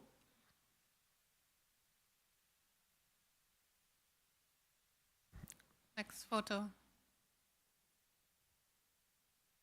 That's the flood map. Next photo. Speak about a little bit, Ms. Okay, this photo is an aerial. Serenity's Nest, the two red dots, those are the two plots. They're at the entrance of a small subdivision. It's about 10 lots or less. The plot to the north of the left red dot, that plot has a house on it. That's the property owned and Mr. Nelson lives on. And the house to the north of that is the adjacent property owner he was mentioning. There are about 3 other houses under construction in that subdivision. Next photo. This is the conceptual submitted, the 2 plots, 219, 220, with proposed locations for additional buildings that Mr. Nelson would like to have on the property. As you can see, it's at the entrance of the subdivision. That ends the photos. Thank you very much, Ms. Labarras Matthew, and this will conclude that particular measure. And next we'll move on to Bill number 35-0214, an act granting a zoning use variance for plot number 246, Estate Glen, Queen Quarter, St. Croix, Virgin Islands, from the A2 agricultural zone to allow for the construction and operation of a guest house and a group development with no prohibitions on short-term rentals usage. At this time, Ms. Laplace Matthew, you recognize for your testimony on bill number 35-0214. Good afternoon. So the report on this application number ZAC-23-9, I'll have planning technician Joel Polimis read that. Report on petition to amend official zoning map number SCZ-6. Application number ZAC-23-9. Petition of Shikima George requesting that remainder plot number 246 Estate Glen, Queen Quarter, St. Croix, be rezoned from A2 agricultural zone to R4 residential medium density. Owner and applicant. Julie Donadell as per quitclaim deed dated November 28, 2011, document number 2011004839. The applicant, Shikima George, is the property owner's daughter. Acreage, 2.9301 acres as described on drawing number D9-6089-C010. Current use, a single-family residence and agricultural activity. Proposed use, addition of a 14-unit guest house for long and short-term rentals. Surrounding uses and zones. To the north is undeveloped land. To the east and south is agricultural activity. To the west are residences and agricultural activity. The surrounding area is zoned A1, agricultural zoned, and A2, rezoned from A1 to A2 in 1980 by Act number 4425. Infrastructure. Water needs will be supplied by cistern and well water. Wastewater will be handled by a septic system or wastewater treatment system. The applicant plans to further explore the distance from and feasibility of tapping into the public water and sewer lines. Public response. At DPNR's public hearing held September 20th, 2023, 3 adjacent property owners and attendees asked questions of and expressed concerns with the proposal. There were no post-hearing comments received. The concerns received during the public hearing are summarized below. 1, unknown plans for septic capacity and water access. The proposal seems premature for allowing density increase. 2, unrealistic timeline of 3 to 4 months for obtaining permits and starting construction. 3, cultural resources were found on adjacent properties. 4, surrounding properties are used for agricultural and residential purposes. There are registered farms in the area. 5, Western Road is access to farms south of subject property. 6, distance of guest house from Northern Main Road is only 16 feet. Analysis. During the department's public hearing, siblings Shikima and Nakobe George testified the intent is to allow construction of a 14-unit guest house available for long and short-term rentals. The first floor would consist of parking and 8 one-bedroom units. The second floor would consist of 4 two-bedroom units, and the third floor would consist of 2 three-bedroom units. Construction would occur in 2 phases, taking about a year to complete. The property's current A2 zoning allows for the parcel as a matter of right to be developed with 2 dwelling units, counted by the number of kitchens, once they comply with section 228 and 229 of the zoning code. A comparison of the current A2 zoning and the requested R4 zoning is shown below. Uses in A2 zone. 35 uses permitted as a matter of right. 6 uses permitted subject to conditions, 1 accessory use permitted subject to conditions. Uses in R4 zone, 23 uses permitted as a matter of right, 12 uses permitted subject to conditions. Parking in A2 zone in accordance with section 230, parking in R4 zone in accordance with section 230. Density maximum in A2 zone is 2 dwelling units. Density in R4 zone is 120 persons per acre. Lot occupancy maximum in A2 zone is no requirement. Lot occupancy in R4 zone is 50%. Lot area minimum in A2 zone is 2 acres. Lot area minimum in R4 zone is 3,000 square feet. Lot width minimum in A2 zone is no requirement. Lot width minimum in R4 zone is 40 feet.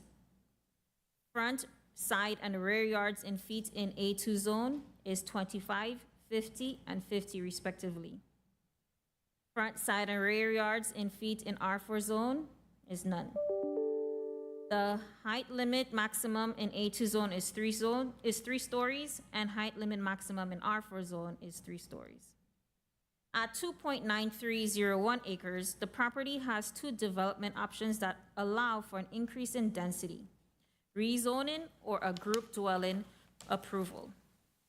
The group dwelling option allows for a maximum of 5 dwelling units, which includes the existing single-family residence.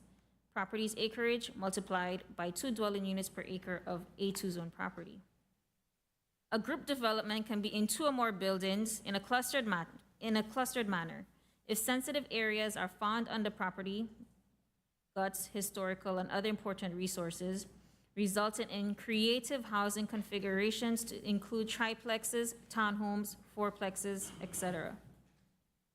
The group development option is simply a building permit application that requires detailed plans that will be submitted to the department for review. There is no public hearing, but a technical review is completed by DPNR's Division of Comprehensive and Coastal Zone Planning prior to the granting of building permits. There is a prohibition on the developer using the project for short-term rentals. The zoning code does not have a definition for either long or short-term rental. However, with the 2021 adoption of business licensing criteria, short-term rentals are 90 days or less and have been allowed in all zones where dwellings and the typical hotel and guest house uses have been allowed. The requested R4 zoning was intended for a larger density, typically in areas with access to public sewer and water lines and transportation. The subject property's A2 zoning was intended for areas which can be best used for agriculture on a scale smaller than the A1 zoning's 40 acres. The A2 zoning districts were ready for accessibility to urban markets, serving the useful purpose of providing fruits and vegetables locally, thus lessening the need for importation. The Estate Glen area that the subject property is in was originally zoned A1, but rezoned to A2 and has only had 5 zoning map amendments to A2, R2, and R3 zoning. The department's opinion is that the rezoning of the property to R4 is not appropriate. The property's acreage already allows for a maximum of 5 dwelling units if approved as a group dwelling development. The department is unable to render a favorable recommendation on rezoning the property from A2 to R4. The area is predominantly low-density residential and used agriculturally. Other area uses are those permitted under A2 zoning and would not be compatible with a 14-unit guest house. Recommendation. The Department of Planning and Natural Resources recommends that a short-term rental use variance be granted to the A2 agricultural zone, remainder plot number 246, Estate Glen, Queen Quarter, St. Croix, to allow for a group development with no prohibition on short-term rental usage. Signed by Commissioner Jean-Pierre L. Oriol, dated October 24th, 2023. This concludes the reading of this report. Thank you very much, Ms. Polimis. At this time, we'll go to Ms. Shakima. George, you're recognized for your testimony. Good afternoon, Senate President and the members of the 35th Legislature. My name is Shakima George, representing my siblings and I, Colby George, Siku George. We are requesting a rezoning of property 246 Estate Glen to proceed with a residential development project. As Ms. LaPaz suggested, we are well, can I show something right what I'm speaking about the residential development? Colby, can you put it up for me, please? Yeah, and you like to wanted show, media to show the depiction? I didn't give it to media. I didn't know. I did not give it the screen from media. Can I show it on my, like it's shown now? Is that the this same? okay? Can you see the document Yeah. there? Yes. Okay, go ahead. Okay, this, we will like to proceed with a residential development project, which is showing now in 3D. It is the 3-story, 14-unit residential development with 2 common areas, a pool, a parking garage, and gated entry. Level 1 consists of 8 one-bedroom, 1-bath units. Level 2 consists of 4 2-bedroom, 2-bath units. Level 3 consists of 2 3-bedroom, 3-bath units with the master bedroom, considered the mezzanine.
Thank you. That concludes our presentation. My brother Nicolby and Siku George, we're here all for questioning at this time.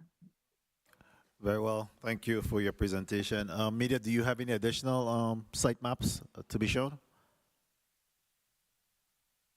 We have site maps as well. Yeah, I was asking my media folks.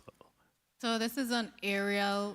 You'll see the property remainder plot 246 with the existing residence on the property. You can see there's a farm to the south and to the east, undeveloped property to the north, and there's a residential development on the west side. There's a little subdivision. Next picture. So this is a conceptual of the proposed guest house. It would be to the north of the existing single-family home. That should be the end of the pictures.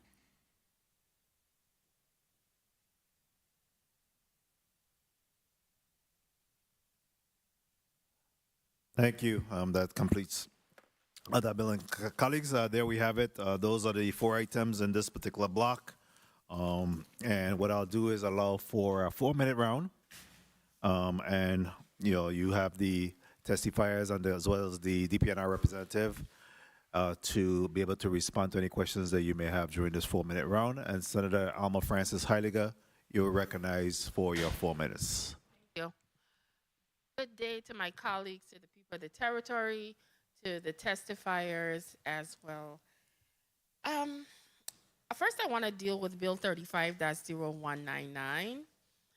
I want to know in regards to the moorings, what type of environmental impact will this have? Would it affect the shorelines? Share a little bit in regards to that, if any. Thank you, Senator Heiliger. The impact of the mooring is very minimal, to be very truthful. The infrastructure is lifted off the seafloor, which allows seagrass to grow on it. So the actual impact is about, if you're looking at my water bottle here, the actual impact, it's a sand screw, which is about 3 feet long, goes in, and the top of the mooring is about this wide. So that's the only impact that's actually on the seafloor. The installation impact is about a foot across, a foot square. About a foot? A foot square. And then once in, this is the only thing that's visible above the surface of the seafloor. And then seagrass, it's predominantly in seagrass beds. The seagrasses will grow around it. Okay. Yes. How big for these moorings are the vessel sizes? So that'll be coming these into that moorings are area. intended for vessels under 40 feet. Under 40. Yes. And they are not meant to house anything other than, so in the event of a tropical storm or hurricane, they have to leave. They have to go. And Okay. Mr. Ureta might expand on it. His insurance will not allow him to be on a mooring at that location. Excellent. Thank you so much for sharing that. You're welcome. Bill 350213. I was very caught up listening to your Zen presentation. I too would like to have some Zen, but I also need to make account for the neighbors. So you shared that the neighbors, when I was listening to you list all of these bans, I was like, oh my. Are we moving from one situation where it's once a week and they're saying it's going to be continuous all around? And when you shared that one neighbor is now on board, what are the thoughts of the other neighbors that might have had opposition? Thank you very much for the question, Senator. Good afternoon. Those events you heard have already taken place. Yes, I know. We are open 1 day a week and sometimes on Saturdays. So we don't intend to have those type of activities more frequent than we already do. Okay. The one neighbor that spoke is a neighbor and her daughter, so all of them are in the same house. But like I told you, we have a very good relationship, and I don't intend to change that. And Serenity, that's more than anything, it is a Zen zone. So never mind you hear music, it's not bukutum bam when you come out there. You'll just have to visit to see what the buzz is about. It's real, and I'm not saying so because it's mine. Okay. Well, you had a good description. I was getting caught up in the description of it. I want to ask some questions in regards to 350214, the guest house. It's a beautiful, beautiful rendition. You said it's you and your siblings are going to be working on this project? It's a family project? One of the things I get very concerned about is the reduction of agricultural land. Because this property was zoned from A1 to now A2. Is it a way that I looked at the mapping and it's only a small portion of A2 is going to be utilized for this building?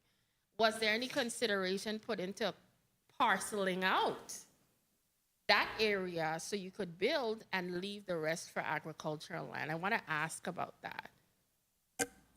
Senator, if I may, the acreage of the property is already at the smallest allowed for the A2, so they could not parcel it any smaller. At 2.9. Correct. So the recommendation from what we heard from DPNR is not to allow this, but to allow for variance for short term, because A1 already allows for up to 5.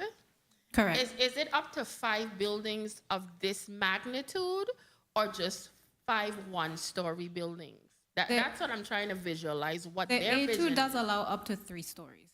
So it could 3 be stories. 5 separate buildings, or it could be one. So based on what you're saying, they can do this right now.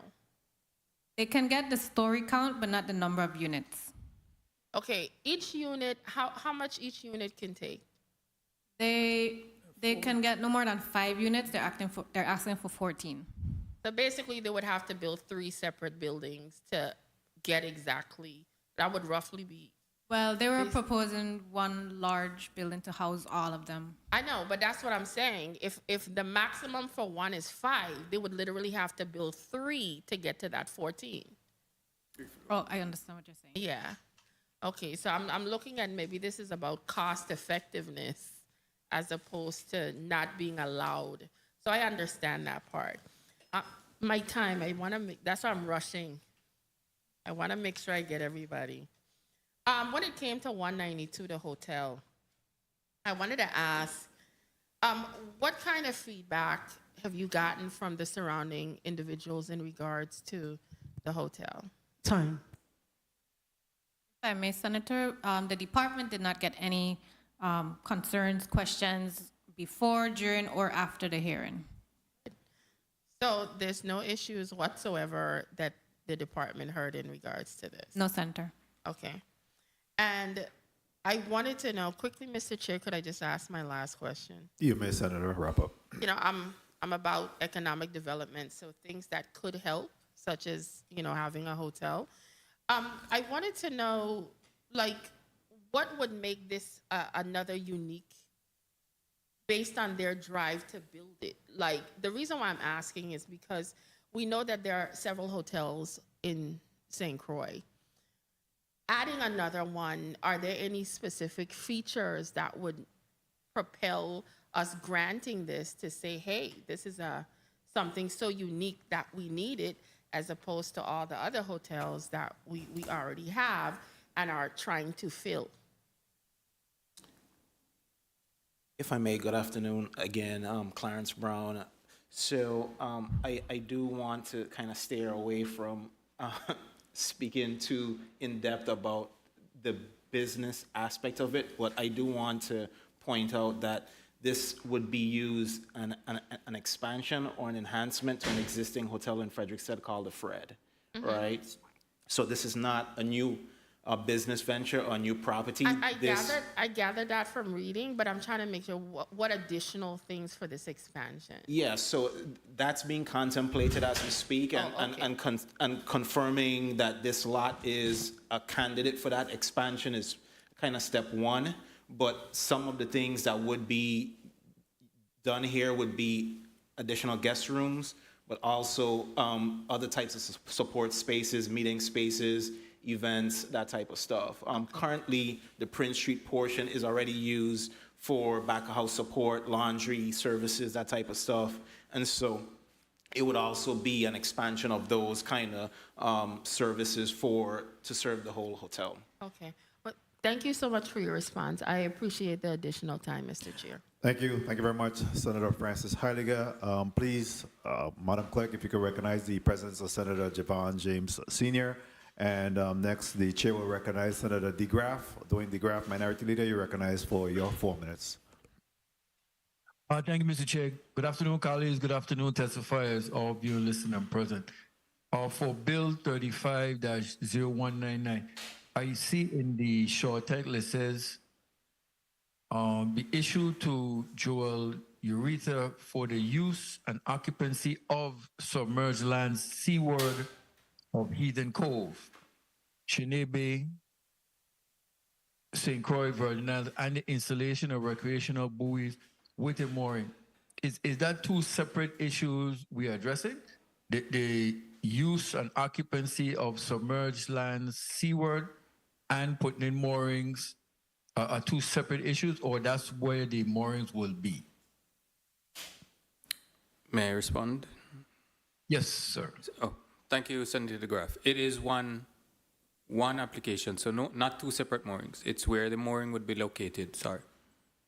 Okay, good. And former Senator, good afternoon. I would like to speak with your son, if you don't mind. Hi. I would like to find out with your third son. Could you tell me your name again, please? I'd like to refer. My name is Tyree. Tyree. Yes, Tyree. What would be your role in the undertaking of this investment for Serenity? Yes, I feel to acknowledge that I am currently the property manager. So that is my role now, and that will continue to be my role until that's not. I will be managing the project while it's being undergoing the development ultimately as it's being undergoing.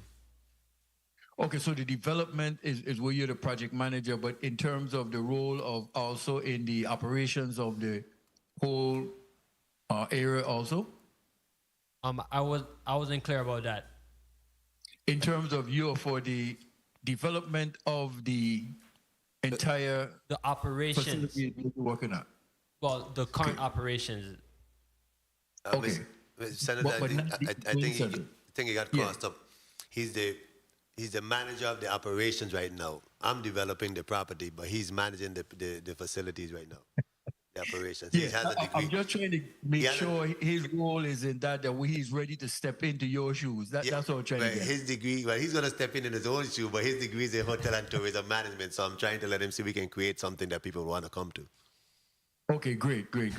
And Mr. Laplace, in regards to the last property that the lady showed, the full development, your variance that you recommended, that was recommended by Commissioner Oriol, was it favorable to them, and did they seem to accept what you offered? We offered a compromise where they can apply for a group dwelling right now. We would recommend a use variance so that the group dwelling can be used for short-term rentals. Currently, group dwellings are not allowed to be used for short-term rentals. Okay, and for Ms. George, was that acceptable from her? And I'll also ask her. But I'm asking you right now, Ms. Laplace. Yes, Senator. Okay, and Ms. George, so you're fully aware of what is being presented and what you're being offered, and do you, accept or are willing to compromise with that? My family members and I are willing to compromise. However, we prefer to have the 4-bedroom unit. If not, we will compromise. Okay, and that's most important. As long as you do that, then once this go, you're ready to go forward. Yes. Thank you for that. Thank you for the time, Mr. Chair. Thank you so much, Senator DeGraaf, for your line of questioning. Senator Carrion, you're recognized for your 4 minutes. Thank you, Mr. Chair. Good afternoon to everyone. Ms. Laplace, so from the DPNR perspective and the position from DPNR with all of these measures before us, are you opposing any of them? No, Senator. No. You're making recommendations for variances for most of them. Correct. So where some of them we offered compromise, but not full-out opposition. Very well. In regards to Bill 35-0199, Mr. Joel Ureta, the mooring, it's for your private personal use? Yes, Senator. It is? Yes, Senator. Okay. And you mentioned your house is in a close proximity to that mooring. What's the distance? My house is approximately 100 yards, 100 yards from the shoreline. 100 yards from the shoreline. Very well. And I think there was an environmental assessment report. Was that completed? Yes, sir. Okay. Yes, Senator. Any findings that we should be concerned about? None. Good. It's a total seagrass area, so the mooring actually protects that area. What's the process, the permit fees that Mr. Joel would have to inquire in order to get this done? So initially his application would have cost $200 as an application fee, and then going forward the annual compensation to the government for having the mooring there is $500 as mandated by rules and regs, is the minimum. Okay. Yes. And the application fee then, does it include all the other reports that were necessary, like the minor environmental assessment and all of that, or those are additional costs? So the applicant is responsible for preparing that report. For those reports. Very well. With regards to 35-0192, Mr. Brown, you're representing in this case. Are you okay with variance? I saw that the request was from R4 to an R3, and a variance is recommended. Are you in agreement and have accepted the variance offered by DPNR? Well, I think it's an alternative zone as opposed to a variance, so it is a zoning change to B1. Okay, so it is a zoning change to B1. It's Yeah, what the recommendation is. We're okay with that. Very well. Mr. Positive Nelson, former senator, good afternoon to you, sir. Good afternoon, Senator. You are requesting a B3 business scattered variance, correct? That's what was on the application. It's not I'm not mandating or, it's not in demand. I'll take a user variance if that's what they recommended. I'm okay with that. Ms. Laplace, the recommendation is a variance Use variances, in correct. this case. And 30 seconds. And you're okay with that? Yeah, the 25-foot setback is a little steep, but, I'm receptive. Very well. And Ms. George for 350214. Are you planning to develop any more on the property? I know the proposal now is just in one section, and is this 14 unit? Is it the plans for your family to continue developing similar developments on the land? Because you have 2.9 acres there. Senator, again, we would prefer to have the 14 unit. If it's not approved, we would like to, we will compromise with the 5 units they're proposing with hopes of having a phase 2. Okay. But if the 14 unit is approved, you still have a lot of space, a lot of land available. Is it the plan to continue developing other 14 units similar to the design that you showed us on the property? Not at this time. Not at this time. Well, thank you very much, Mr. Chair, for the time.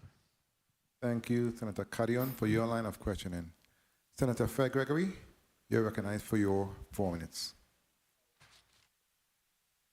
Thank you, Mr. Chair, and thank you for obliging me to go before some of my other colleagues as I have an engagement, so thank you. So very quickly, let's start with Bill number 35-0199, and I note that in the application, some areas specifically said not applicable. I'm trying to figure out if there are any other upland development in that area other than the home of the applicant? And were there any concerns expressed? Madam Chair, sorry, Senator Fred Gregory, thank you. Good afternoon. The area is residential in nature. There are developed homes, and there is one home currently under construction at about the same distance as where Mr. Ureta's house is. There are no development plans that we are aware of closer to the shoreline. I'm just trying to find out if there are any concerns that came along as you did your work. No, there's no reflection of that. That's a no? Yes, that's correct. Okay. All right, very well. Bill number 35-0192. I have 2 questions. How many rooms? I actually have 3 questions. How many rooms are you proposing? 14 rooms. 14 rooms. And is there sufficient parking for guests? And if there is, what is your parking proposal? We will have 2 common areas. One will be the pool and one will be the garage. So every room will have appropriately maybe 2 parking spaces. It will be attached to the building. Okay, and what about financing? How are you financing this project? We are currently working with finance. Approved? I'm sorry? What did you say? We're currently working with finance companies presently. Okay, so you are assured that you will get the financing, and what is this project proposed to cost? Do you have drawings of this project? Yes, we have drawing of the project because we have drawing right now of the project, and because of DPNR suggestions, the drawing has not been totally completed. We did do the 3D version, which we've shown today. However, it's not completed. Estimated. What about your estimated proposed cost to build this out in total? My brothers would like at this point to speak on the finances. Okay, perfect. Very quickly. Yes. So we're actually in conversations with contractors, and we've been given estimates that range from $1 million to 2.5, and it all depends on if we do the 14 units or if we have to do less, and B, what materials and the design. Okay, thank you for that information. 30 seconds. I don't want to rush you, but I have two more. So you do have the possibilities of financing for this. 'Cause Yes. the last thing we want is to approve these types of requests and then the projects that sits infinitum. So it's important that we know that financing is available. And of course, economic development in the town of Frederiksted is important to myself, and I'm certain to all of us, if not most of us here in this room. The other one is 35-013, and that is our former colleague. So let's talk about, I see you're talking about some eco lodging. Is that something that you have on the table, or that's a proposal for the long term? That's on, when you say on the table, well, we hopefully not too far in the future, Senator. So do you have any renderings of what you intend to do? No, not specific rendering, just approximate sizes of what they might look like. They intend to be like cabins. Okay, and do you currently have a septic system on that property, or how do folks use the bathroom there? Currently, there's porta potties. A restroom is being built. Okay. And one last question. I know my time has been called, but I have one last question around Bill number 35-0214. And that is, I note that DPNR's recommendation. How does this recommendation impact the project that you're trying to move forward with? And again, I would like to hear about your financing of this project. Okay.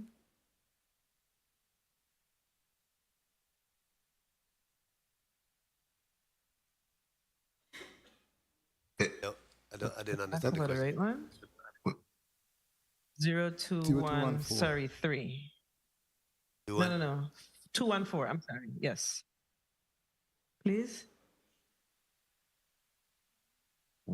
Which one is that one? Is that the 246 Estate Glen?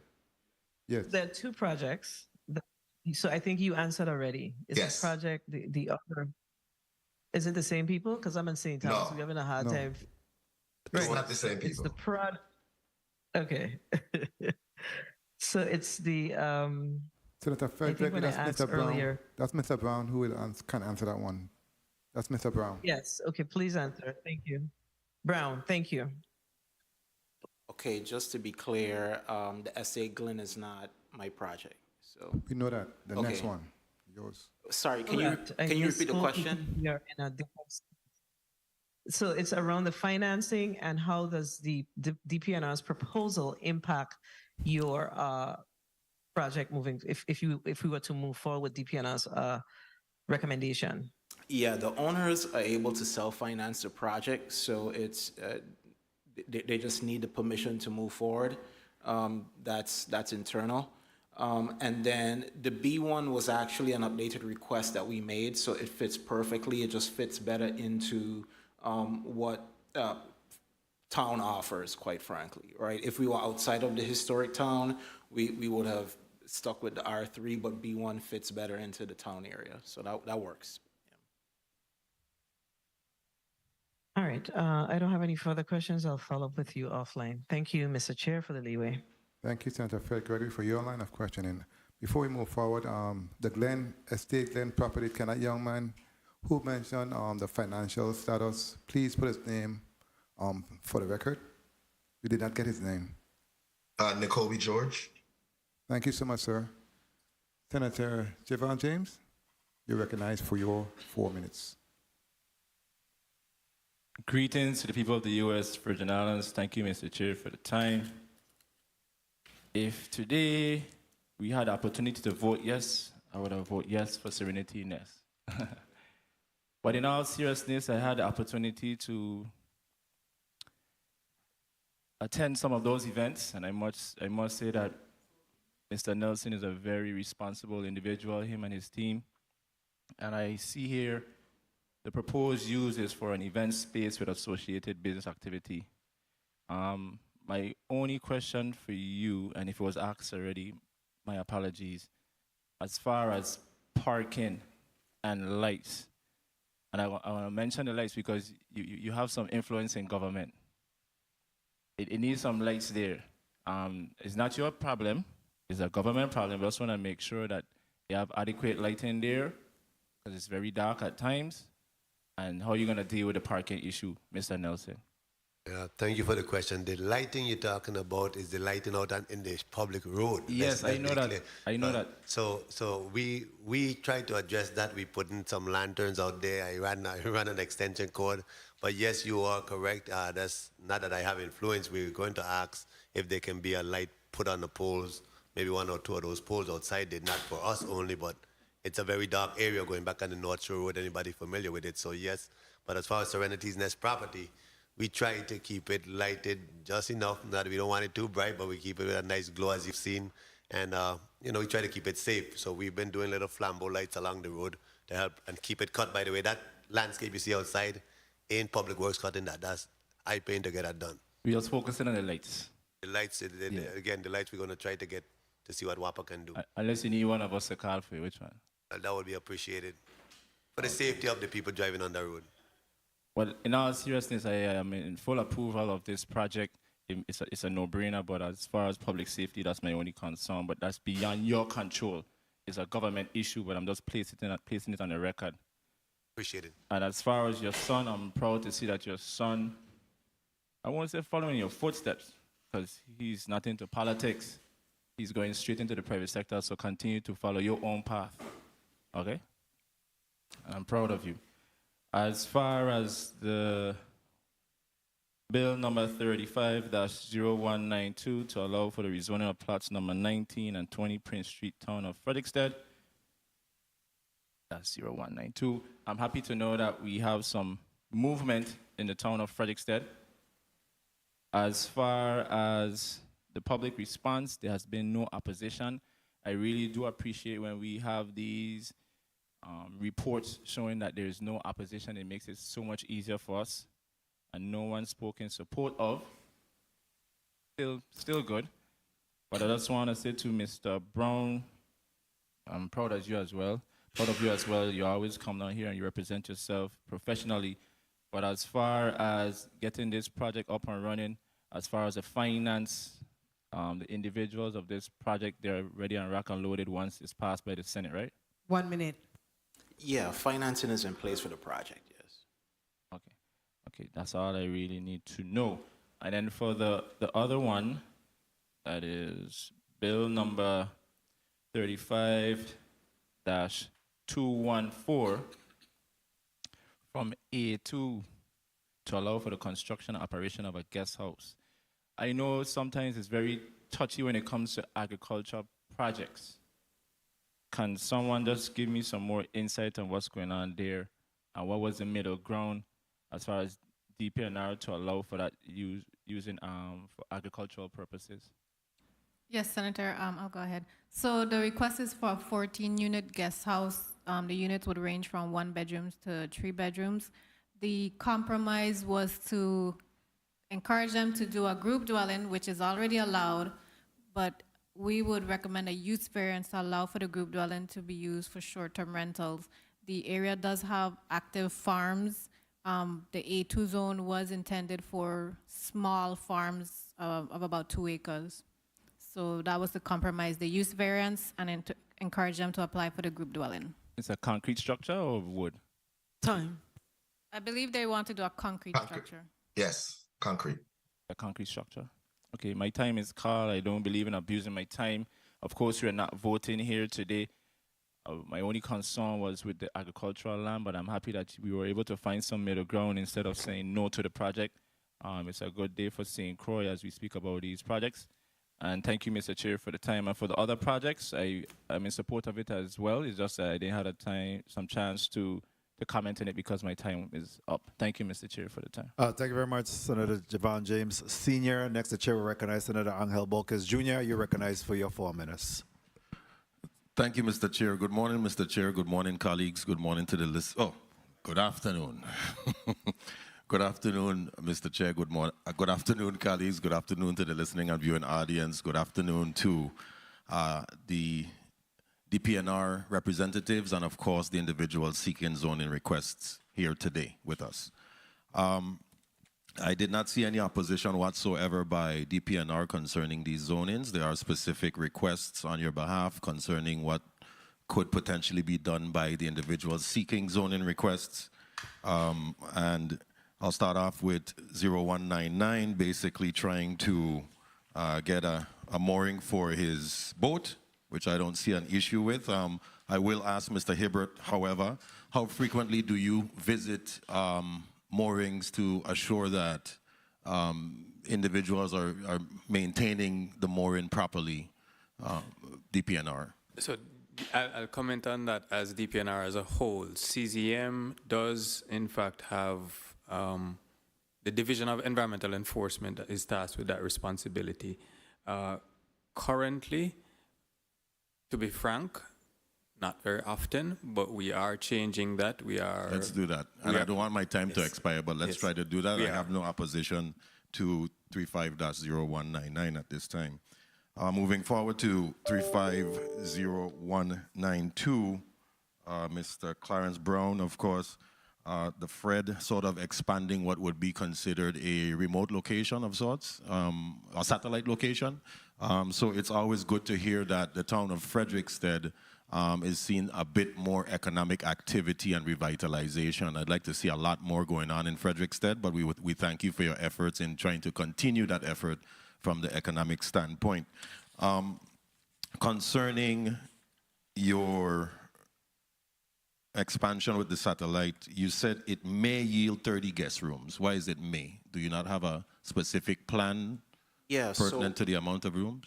That's somewhat true. So right now, the only contemplated improvements would be reconfiguring the interiors of Liberty Hall, no exterior improvements. It's a historic, beautiful building that we plan to preserve.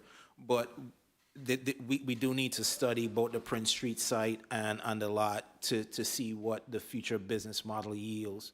But they're really studying multiple sites, so we're not sure about what the yield is and what the ultimate. So it would be a maximum of 30 rooms. Yes, basically, and that's an average. Okay, within regulations, of course. Correct. Okay, very well. Moving on to bill number 350213, concerning Serenity's Nest.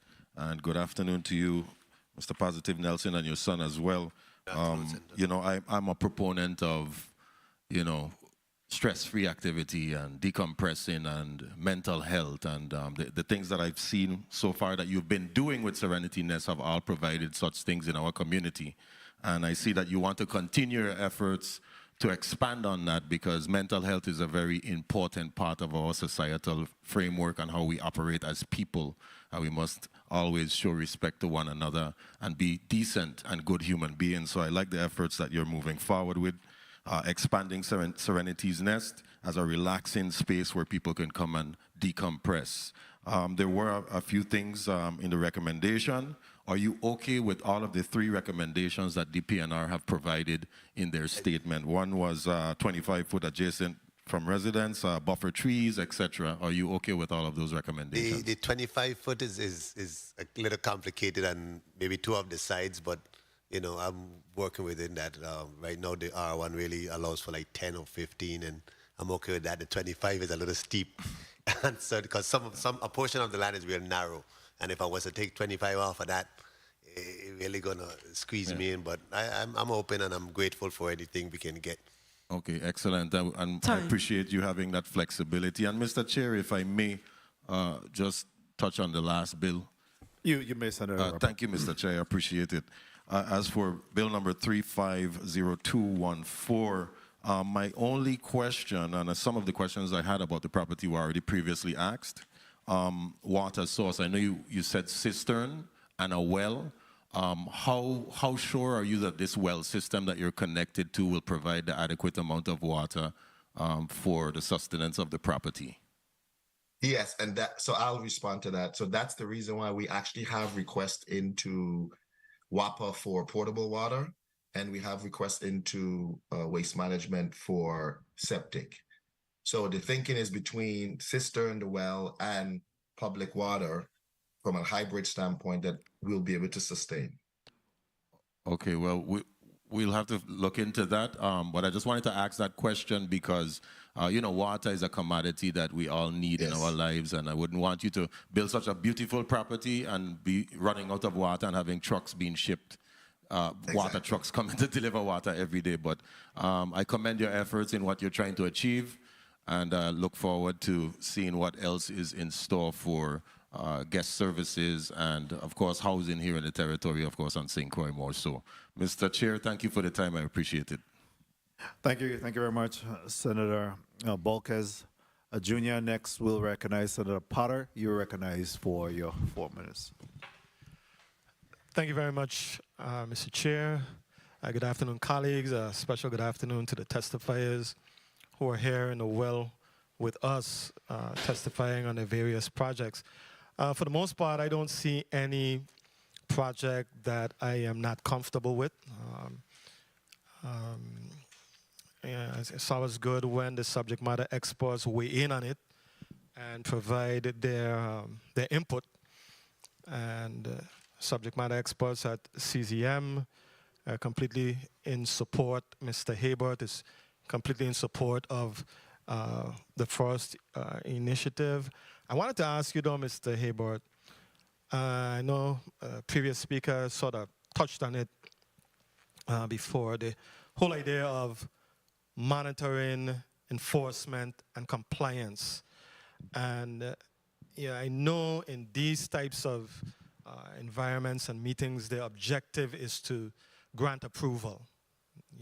Obviously the applicant wants his project to be approved, but it is really so critical that monitoring, that review, that enforcement side of it is so very critical. And you admittedly said, well, we haven't been as on our game as far as the monitoring part. It's something that we want to step up our game in doing. I just wanted to really give you an opportunity to talk a little more about that, what these future plans are. Do you have the staff?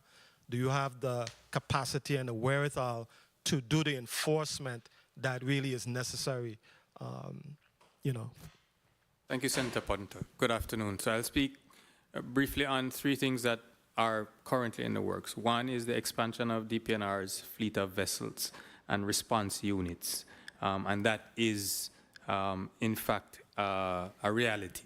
Those are additional vessels for both districts are on order, and in fact, some sea trials have already been done on additional vessels.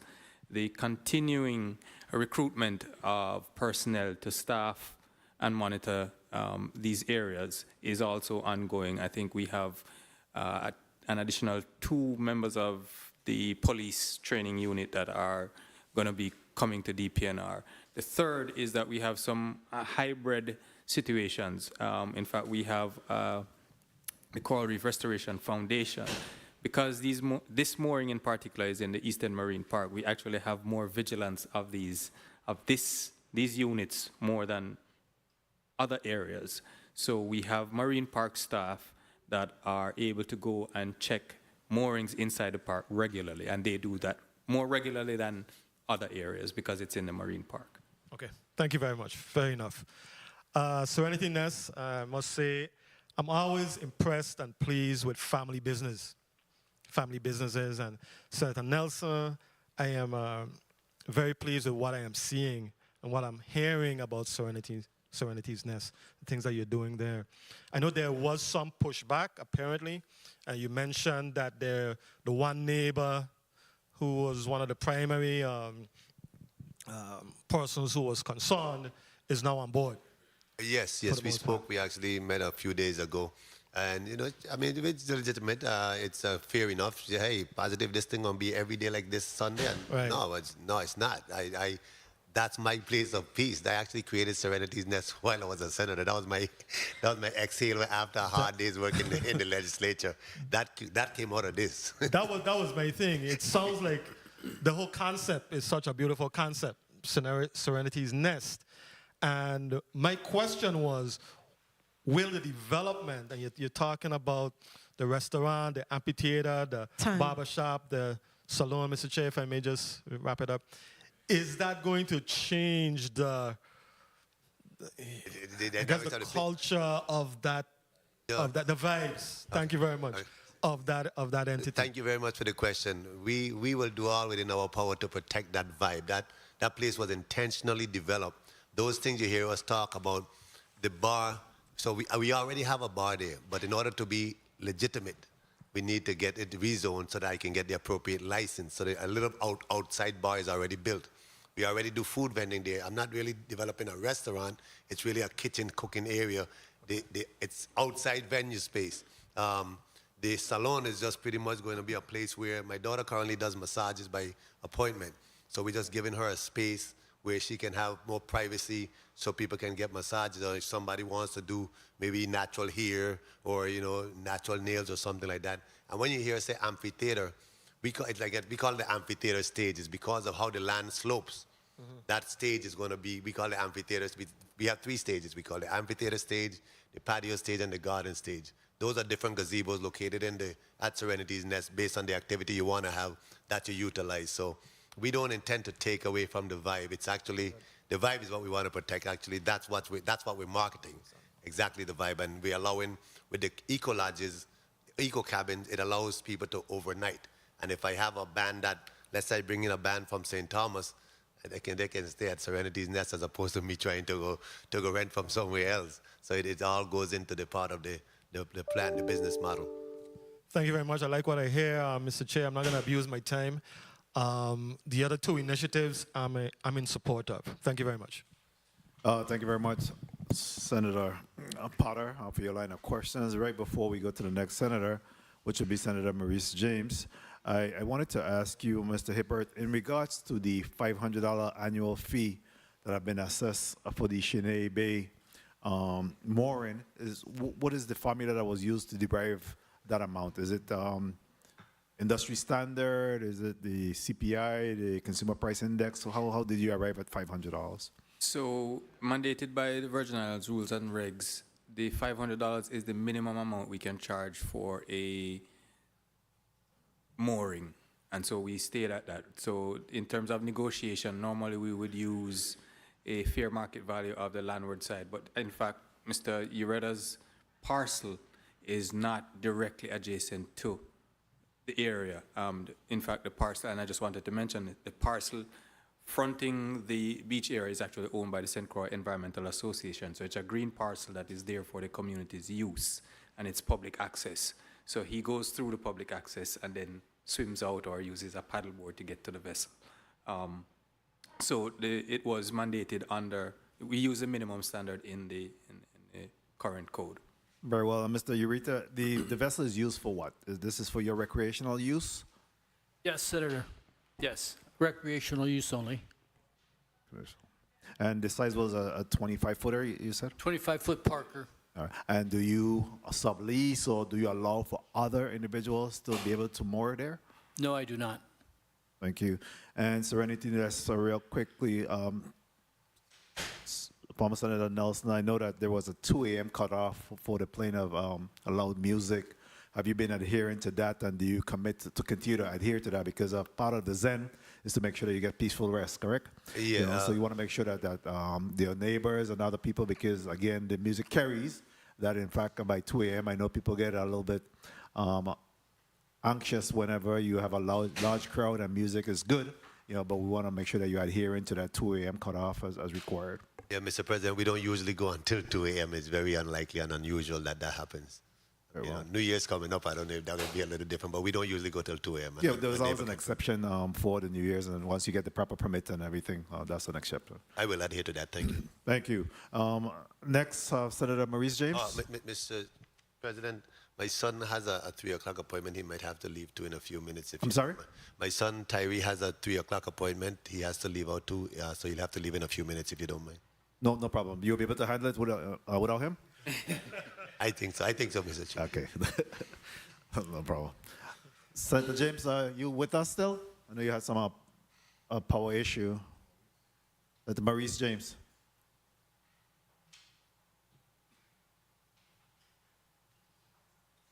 Media, yeah, no? Nay? .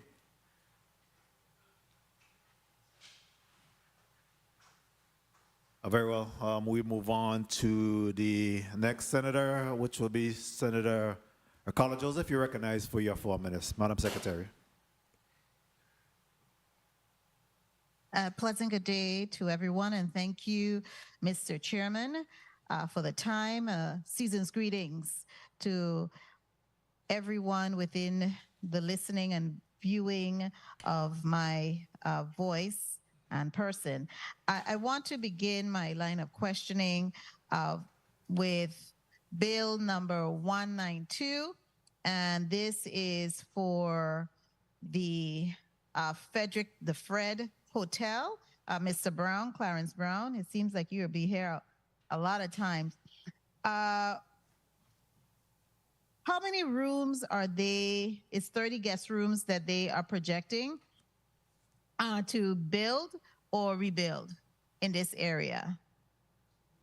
Yeah, so that's 30 guest rooms is what the rezoning would allow us to accomplish within the existing footprint of the building that's there. So right now, we are not contemplating additional construction outside of the buildings that's there, but we do plan to do some interior reconfigurations. Okay, and what other construction are you intending to build should you be granted this variance or this zoning change? There's no other plans right now, but some of the discussions that we've had revolved around additional support spaces for the Fred in general, improvements to the laundry facilities, additional guest rooms, event and meeting spaces, and other support amenity type spaces for the community and for guests at the hotel. Okay, is there any off-street parking that you're going to be able to accommodate for the customers at the guest house? Yeah, at Prince Street there is there is parking on site, but for the most part in town we have on-street parking at both Hospital Street and at Prince Street as well. So there's no off-street parking? There is off-street parking at Prince Street, yes. Okay, at Prince Street. All right. Thank you for that. Bill number 2135.0213. The Honorable Positive Nelson, good to see you. Season's greetings. To you too, Senator. Good afternoon. Good. Now, I noted in the report from DPNR, they indicated that there were 4 adjacent owners expressed, not 1, but 4, opposition and concerns with the proposal. I know you mentioned you have since had a discussion with one of your neighbors, and they have, agreed with your proposed rezoning, your proposed application. 1 minute. Kindly indicate what's the status, or if DPNR can indicate what's the status of the other 3. Well, 3 of the 4 actually live at one property, and then 1 was a different property owner. Okay, so 3 of the 4 lived on one property. Okay, so that's how it became 4. Okay, so my other question is, what is the closest proximity to the closest neighbor? How many feet or yards or mile away is this property from the closest residence? 150 feet, Senator. And you're asking him for a setback of what? 25. You're asking him for a setback of 25 feet? Right. So the nearest house is about 150 feet, but there's other undeveloped lots. So, and there's 2 lots that are under construction. Time. Okay. Mr. Chairman, I do have a couple of other questions, if you would allow me, for Bill number 35.0199 and also If I may proceed. You may proceed on my time, Senator. Thank you so kindly, Mr. Chairman. Okay, for bill number 35.0214, I also wanted to ask you regarding, Ms. George, you're there? In Estate Glen. Do you have sufficient parking for these proposed dwelling units? And it is going to be more so a commercial hotel or bed and breakfast. Is that your vision? Thank you for the question, Senator. But our vision is a residential development project, and it is commercial. And as far as the parking will be a part of the building. There will be sufficient Okay, so parking. would it be on-street or off-street parking? I'm sorry? On-street parking or off-street parking? Off-street parking. The parking would be attached to the building. Okay, understood. And you're comfortable with DPNR's recommendations based on what I've heard.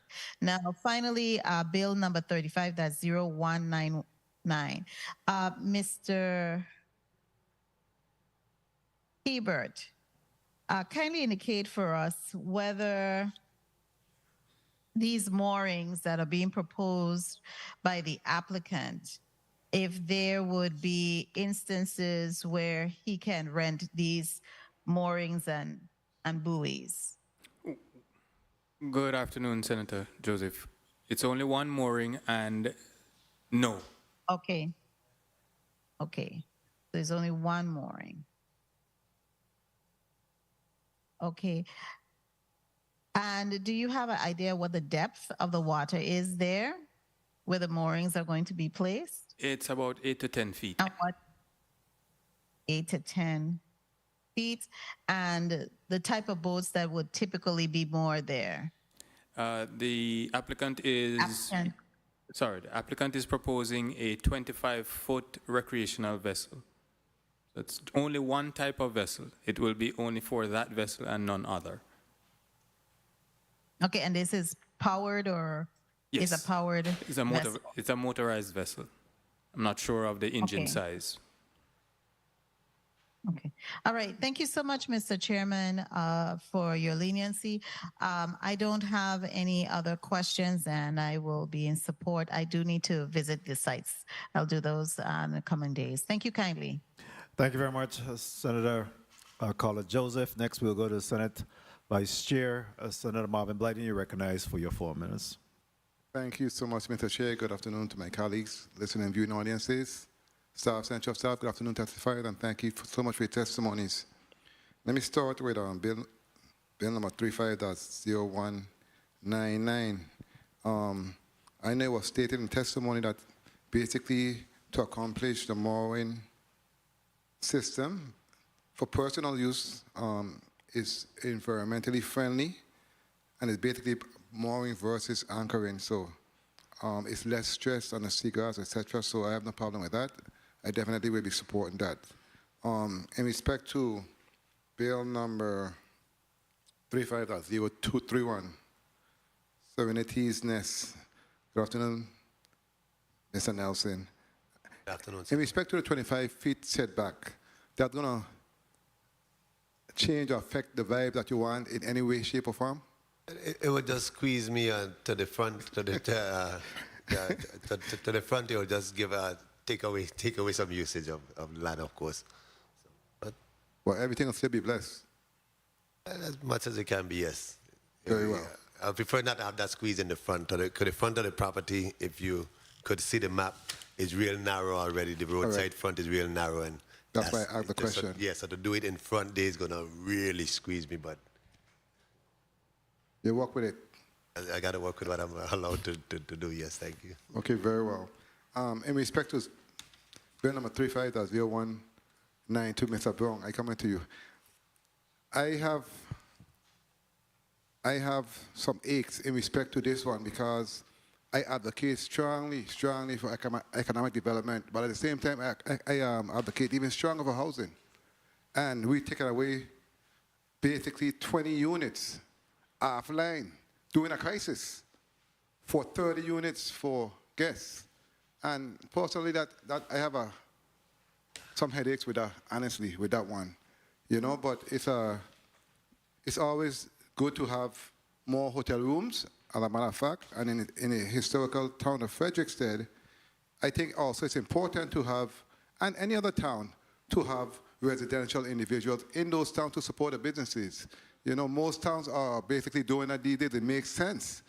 You know, so I have a little hiccup with that one, and I'll contemplate on that by the time we come to vote, but you can respond briefly.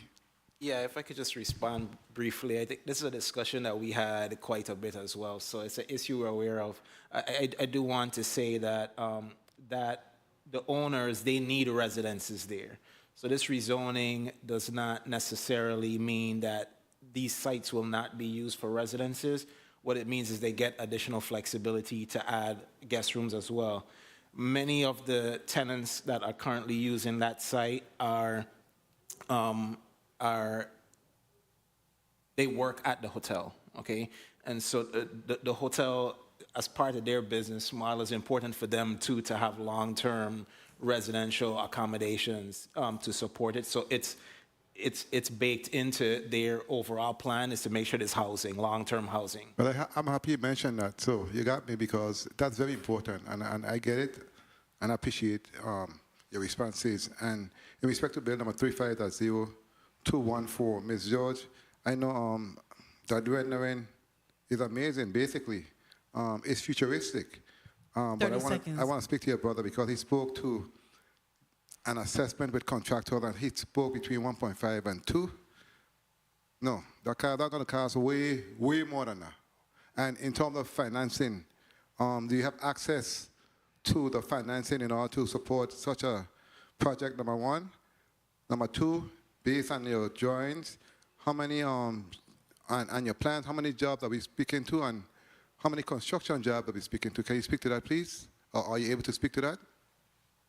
My brother handles the finances, and he's not on right now. I think he plans to come back. However, it's on the record stated what he said he covered over the finances. As far as construction, we are in the phase of doing that once we are approved. To clarify, I spoke to, in respect to the finances, and he spoke to contractors, and I have knowledge in that field also, and based on what I've seen, that drawing is way more than what he spoke to. I wanted him to respond to that, but nonetheless, I can always follow up and follow through, and I want to thank you for your investment, and I look forward to having further discussions. Thank you so much, Mr. President, for the time. Thank you very much, Senator Blyden. And for the record, people live in hotels. Check Bluebirds, Frenchman's Cove, and Frenchman's Reef. People reside there on a long-term basis, so it's a fair balance in terms of housing being available in that instance as well. Mr. Laplace Matthew, in regards to the buffer zone that you have asked the Serenity Nest to provide, is there a negotiable distance? I know that you're proposing 25 feet, but the fact that it seems to be stifling the applicant's ability to enjoy the Zen, is there an opportunity for us to negotiate that site? I mean, I think that industry standards or the requirements from DPNR is usually a 10 to 15 foot setback. So is that something that could be considered? Well, we did evaluate the property setbacks from adjacent residences. So the current setback for his zone is from the boundary line. This setback would be from a residence. So it would include his setback from his boundary line. The properties that are currently being constructed, they actually are further than the 25 feet. So with that said, is there an opportunity to rezone? It seems like there'll be a little bit more distance based on what you have just indicated. Are they further back from the 25 feet or closer? They're further back from the 25 feet. Very well. Again, if there could be some consideration before we go to session, and based on those conditions, if so, yes. If not, I mean, of course, we'll go ahead and based on your recommendation, I think you have already kind of bend over to make sure they accommodate in this request. So no problem. Mr. Brown, in regards to the, is there a timeline established for completion of the project? So they plan to start right away. They've been on me about getting this approved, so they plan to start right away, and they do anticipate doing this in a phased way because these are used properties. So there is some lag in terms of when existing leases expire, etc. So there is no hard date on when this project will be completed. Very well. And Ms. George, I commend the vision of the family in regards to that build out. The renderings that you have provided looks good. I'm a Glen man, so I have an appreciation to see that you have that foresight. I'm too concerned about cost because the cost of construction have seriously increased significantly. It costing us $1 million. In some instances, just to build a housing community per apartments on St. Thomas and St. Croix, $750,000 there. So, you need to take that into consideration if, in fact, you intend to be successful and be able to complete this project. That every single day, the cost is increasing when it comes to construction. So just be mindful of that. But we have completed this round in this request, and I'll just allow for each of the applicants as well as the government official to give a 30-second wrap-up. And we don't take a vote on this, but however, when we go to session on December the 19th, we'll make a final decision on these matters before us today. We start off with you, Positive T. Nelson, and come around the room. Mr. President and Senators, we thank you for allowing us to make this presentation on behalf of Serenity's Nest. This thing we talk about with Zen, it's real. The world is in a stressful point right now, a lot of anxiety, a lot of fear, and it's important that we're able to find our inner peace in order for the world to be in peace, and we pride ourselves in being such a place. Never mind it sounds like a place of music, it's least about the music, and it's more about the Zen, it's more about unloading and, dumping your toxins to be ready again for the next day.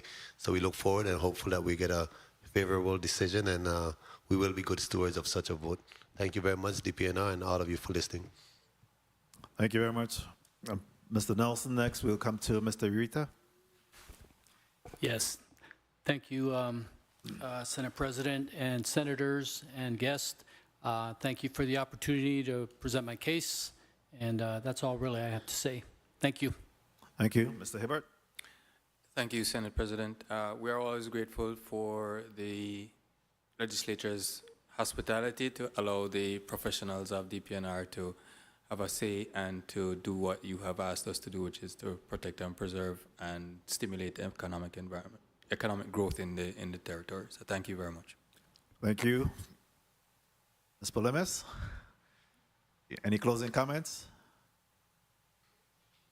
I will leave those comments to my director, Ms. Laplace. Very well. Director Laplace. Good Matthews. afternoon. Just want to remind everyone, the viewing listen public, that we're in the middle of the comprehensive land and water use plan process. Please go on to planusvi.com to stay updated, and please sign up for the email blasts. We had town hall meetings this past November. We're expecting town hall meetings first quarter of the year with some new documents. So please stay updated with the comprehensive land and water use plan. Thank you. Thank you very much. And I can't leave this podium without commending the work of DPNR. Again, I believe that truly you have seen where there have been a total shift in regards to continue to work with applicants and not just a flat no, but certainly there's some collaboration, cooperation, and compromise that's being made in some of these applications, and you're actually making some referrals and recommendations so that they could be able to meet the needs of economic development and some assistance in the applicants. Mr. Brown? Yeah, just want to express gratitude again to the legislature and to DPNR and the Office of Planning for all their hard work. Ms. Carty and Ms. Richards in the background helping to support all of these. So just thanks again. And of course, we look forward to these projects being a real benefit to the town of Frederiksted. Thanks. Thank you. Ms. George? Thank you, Senate President, and to the 35th Legislature. On behalf of my siblings and I, we are hopeful that what we're requesting passes. If not, again, we're willing to compromise. We are in hopes to start within 6 to 12 months. And again, thank you very much. Thank you. Again, this concludes this particular round, and next we'll be hearing from the Department of Labor in regards to the request for an appropriation of $2.5 million to purchase a building in St. Thomas. So we'll take 3 minutes recess, and thank you again for the applicants that came before us today, as well as the government representative. The Committee of the Whole stands at recess for 3 minutes.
Easy on your spending. Water more than flour, my boy. Aye.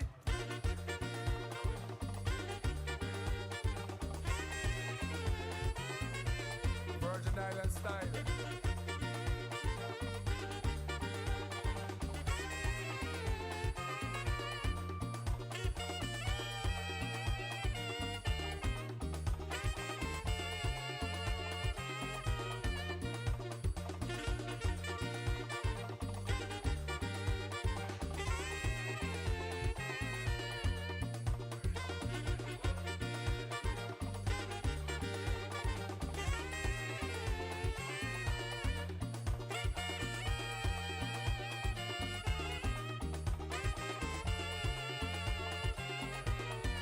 Whoopsie, mama.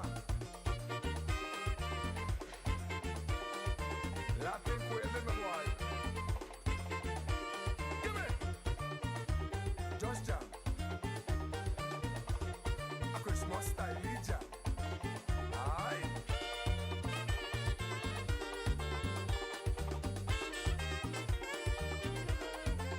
Easy, Dr. Sachs.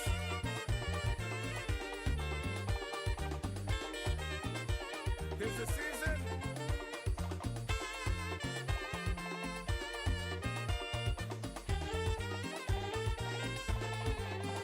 Aye. Want a piece of pork? A little wash donkey. Set up, man.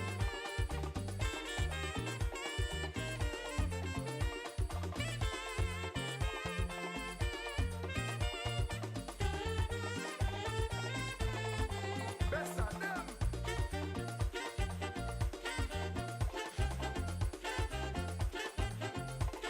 Oh, wind up again now. Something smells good, my boy. Give me.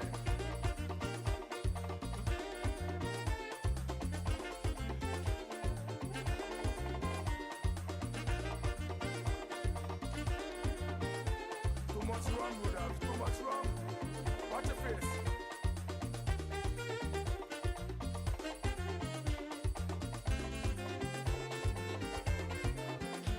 Give me.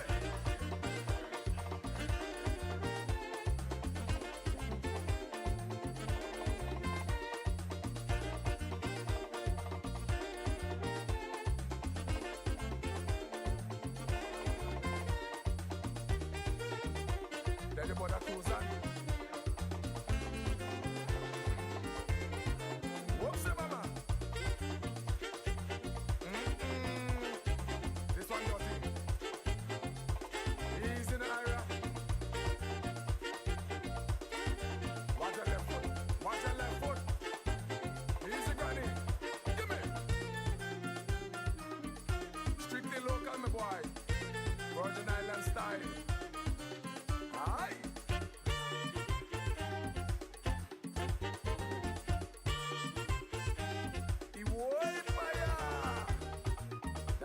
dale, dale.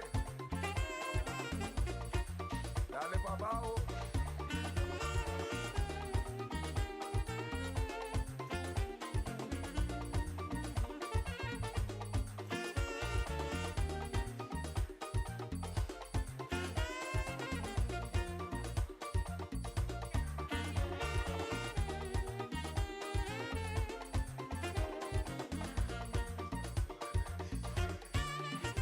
Manos arriba. Coro.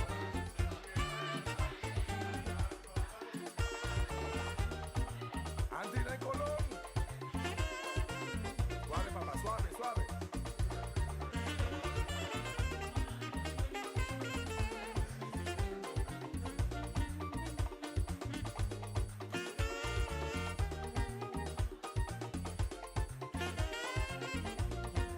Feliz Navidad.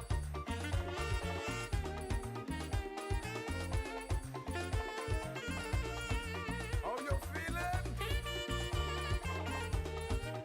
On the behalf of men and women, boys. Season greetings.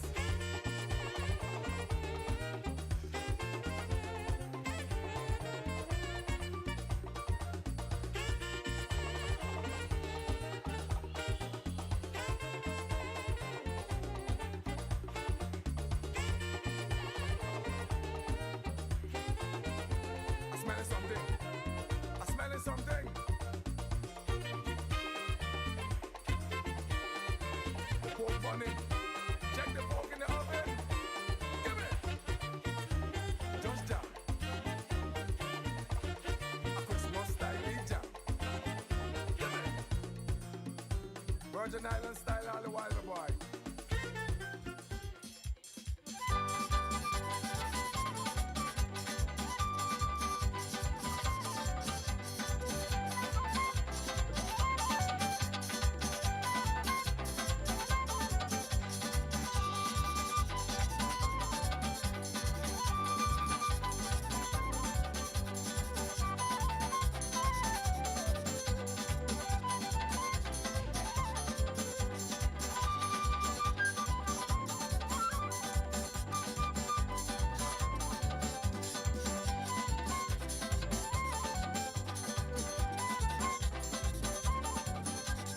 Mama, make your Johnny get Christmas coming. I said, Mama, make your Johnny get New Year coming. Christmas coming, New Year coming. Christmas coming, New Year coming. Mama, make your Johnny get Christmas coming. Mama, make your Johnny get New Year coming. And if you want to be merry, get guava berry. And if you get it, get Cruise and bitters. Mama, make your Johnny get Christmas coming. Mama, make your Johnny get Christmas coming. And if you want to be merry, drink guava berry. And when you get the jitters, drink Cruise and bitters.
you want to be merry, drink guava berry. And when you get in the jitters, drink crucial bitters.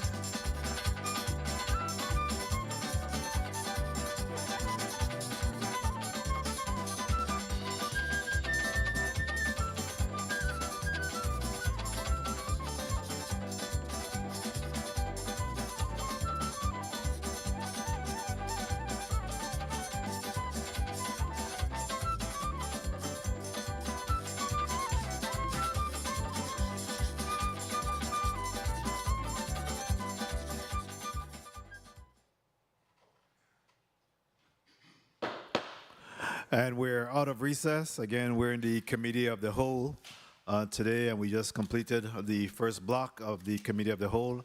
And now we're moving to the second block, and I'll ask the Madam Clerk to please call up the item in block number 2.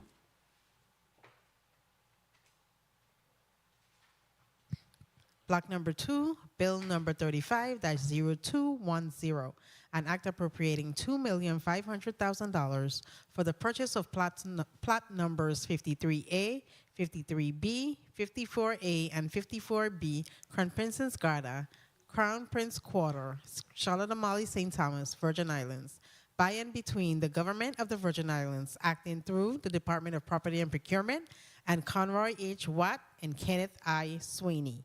Invited testifiers, Honorable Gary A. Malloy, Commissioner, Virgin Islands Department of Labor, Honorable Lisa M. Alejandro, Commissioner, Virgin Islands Department of Property and Procurement. This concludes the reading of block number 2.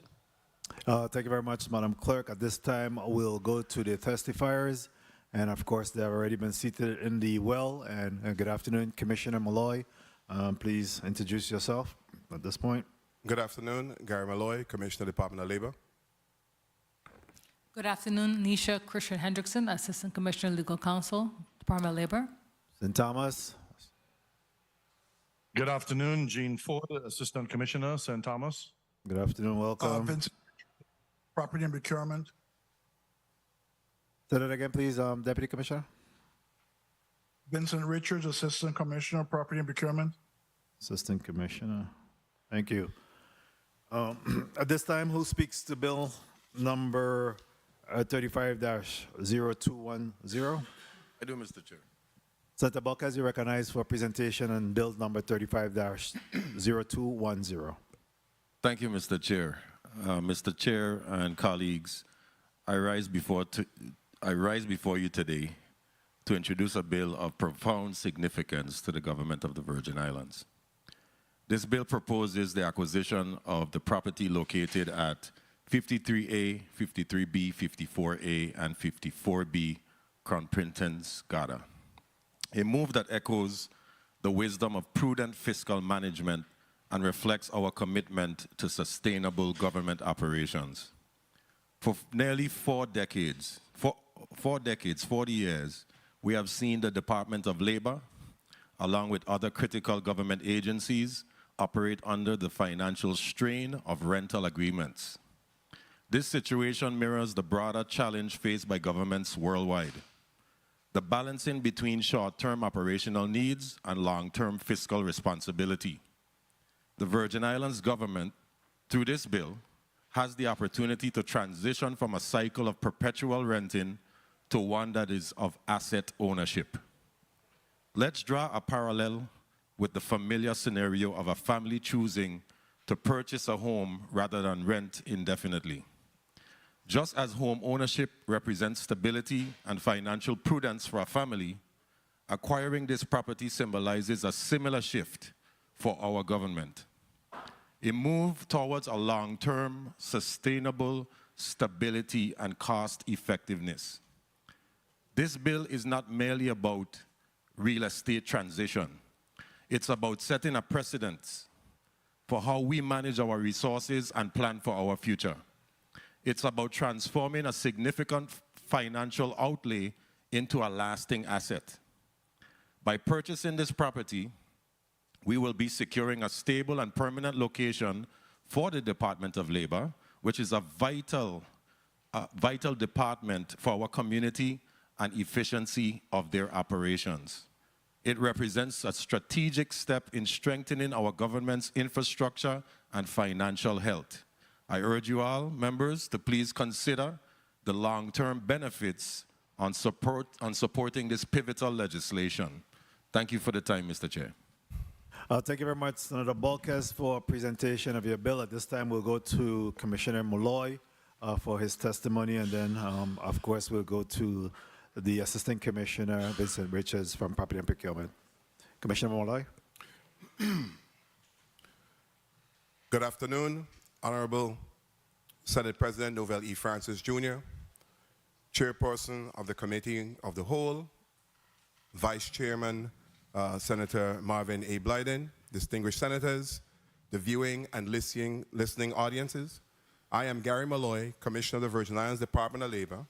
I am here today with Assistant Commissioner and Legal Counsel Nisha Christian Henderson in the St.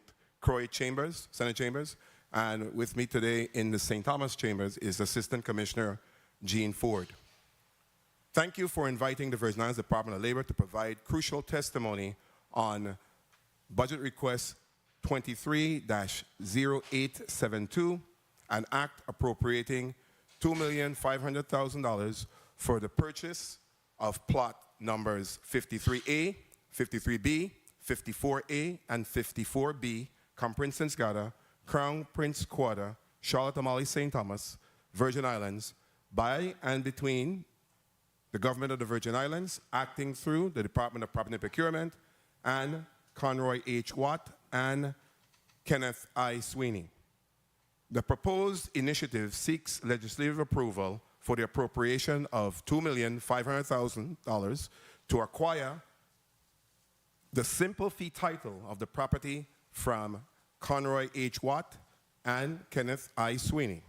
The property has been the home of the Virgin Islands Department of Labor, VIDAL, on St. Thomas for the past 35 years, accommodating over 60 employees and serving as a centralized hub for all divisions and units. It is conveniently located in downtown St. Thomas, and many of our customers walk to our location to access our services. The property owners have provided notice of their intent to sell, extending the first right of refusal to the Government of the Virgin Islands until December 30th, 2023. The sale price is $2,500,000, which VIDAL successfully negotiated down from the original price of $2,800,000. Failure to secure the property will compel the Virgin Islands Department of Labor to seek alternative office spaces, potentially dispersing our various divisions to multiple locations and diminishing the convenience of services for our customers.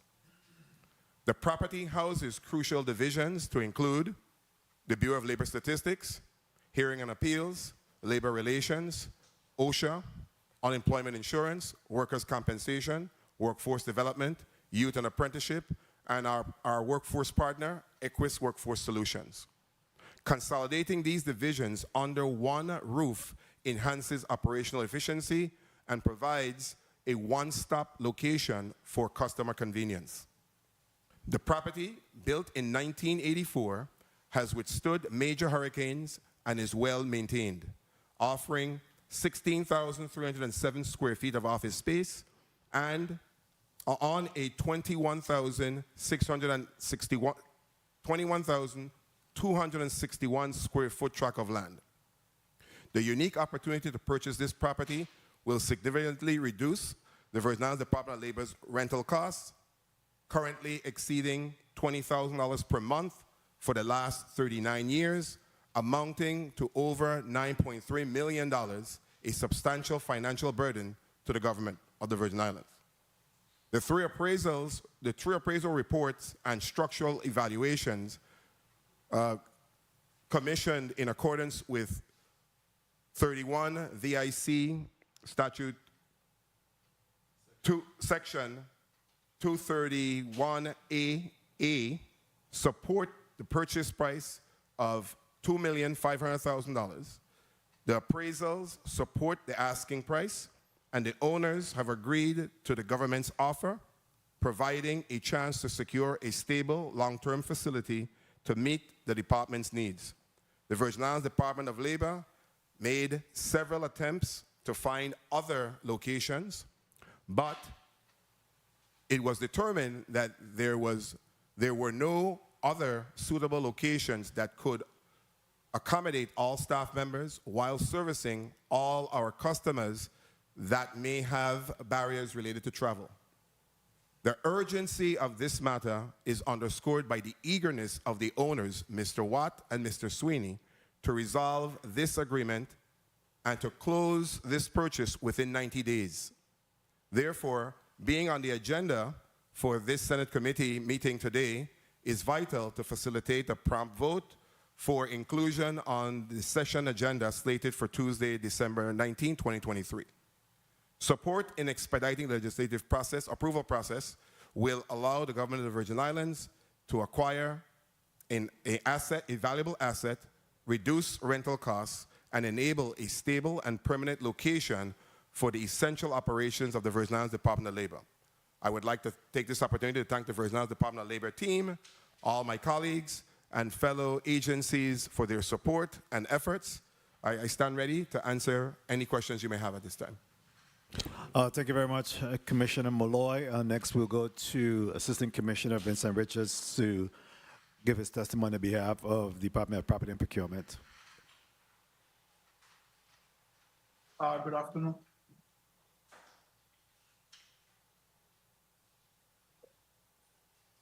Hello? Yeah, okay. Good afternoon, President Novelli Francis Jr., Chairman of the Committee of the Whole, honorable senators present, fellow testifiers, visitors present in the legislative conference room, and members of the viewing and listening audience.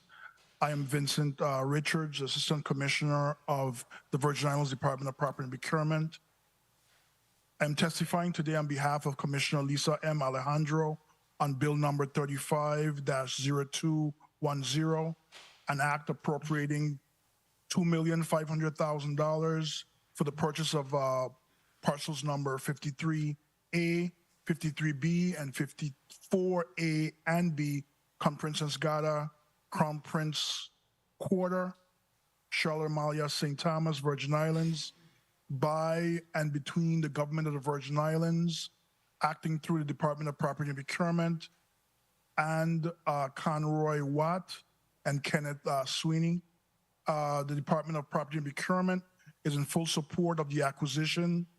The Department of Property and Procurement has completed its due diligence in accordance with VI Code subsection 231A, which governs the acquisition of property by sale or exchange, requiring the government of the Virgin Islands to obtain 3 appraisals for this acquisition.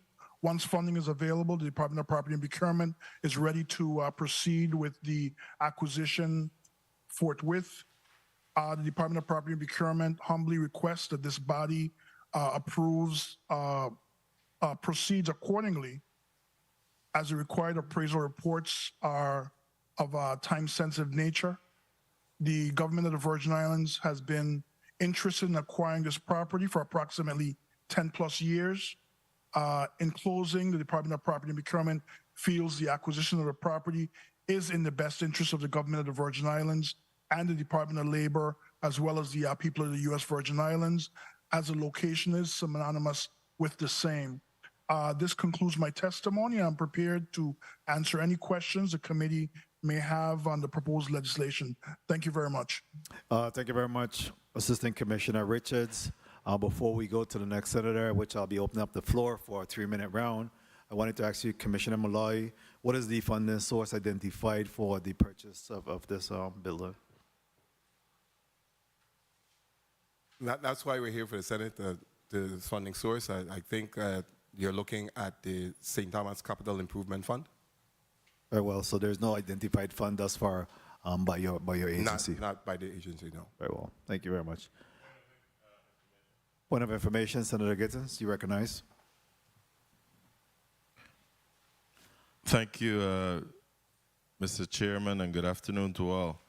The Department of Labor's testimony spoke to 3 appraisal reports and structural evaluations. Are we in, do we have copies of these appraisals? If not, where are they? Can they be submitted to us? And the question that you just asked about the funding source, I would have inquired of legal counsel if the capital improvement fund can be used for the outright purchase of land acquisition.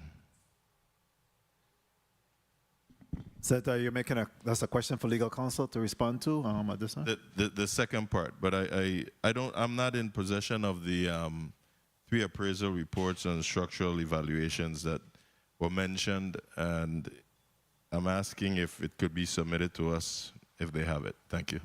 Commissioner Malloy, Commissioner Richards, I know that you're in possession of these 3 appraisal reports. Can you forward copies of those through the chair for dissemination to my colleagues?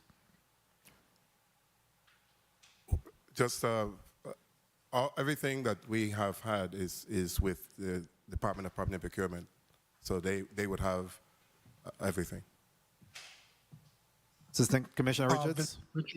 Vincent Richards for Department of Property and Procurement. We are in possession of the appraisals. I note the requests, and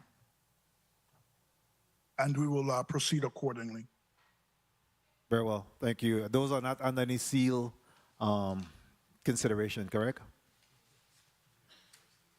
Vincent Richards, Senator President, I'm not at liberty to answer that specific question, whether or not they're under seal, but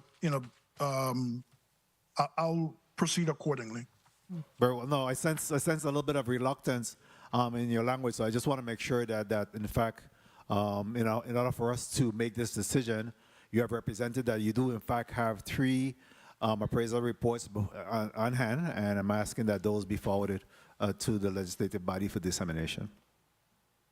If there's a need for us to maintain, one second. If there's a need for us to maintain confidentiality of those that information, so be it. I'll then identify those as such. But we do need to be in possession of those to help us make our final determination on this matter. You got it, Mr. Assistant Commissioner? Yes, duly noted, Senator. Yes, sir.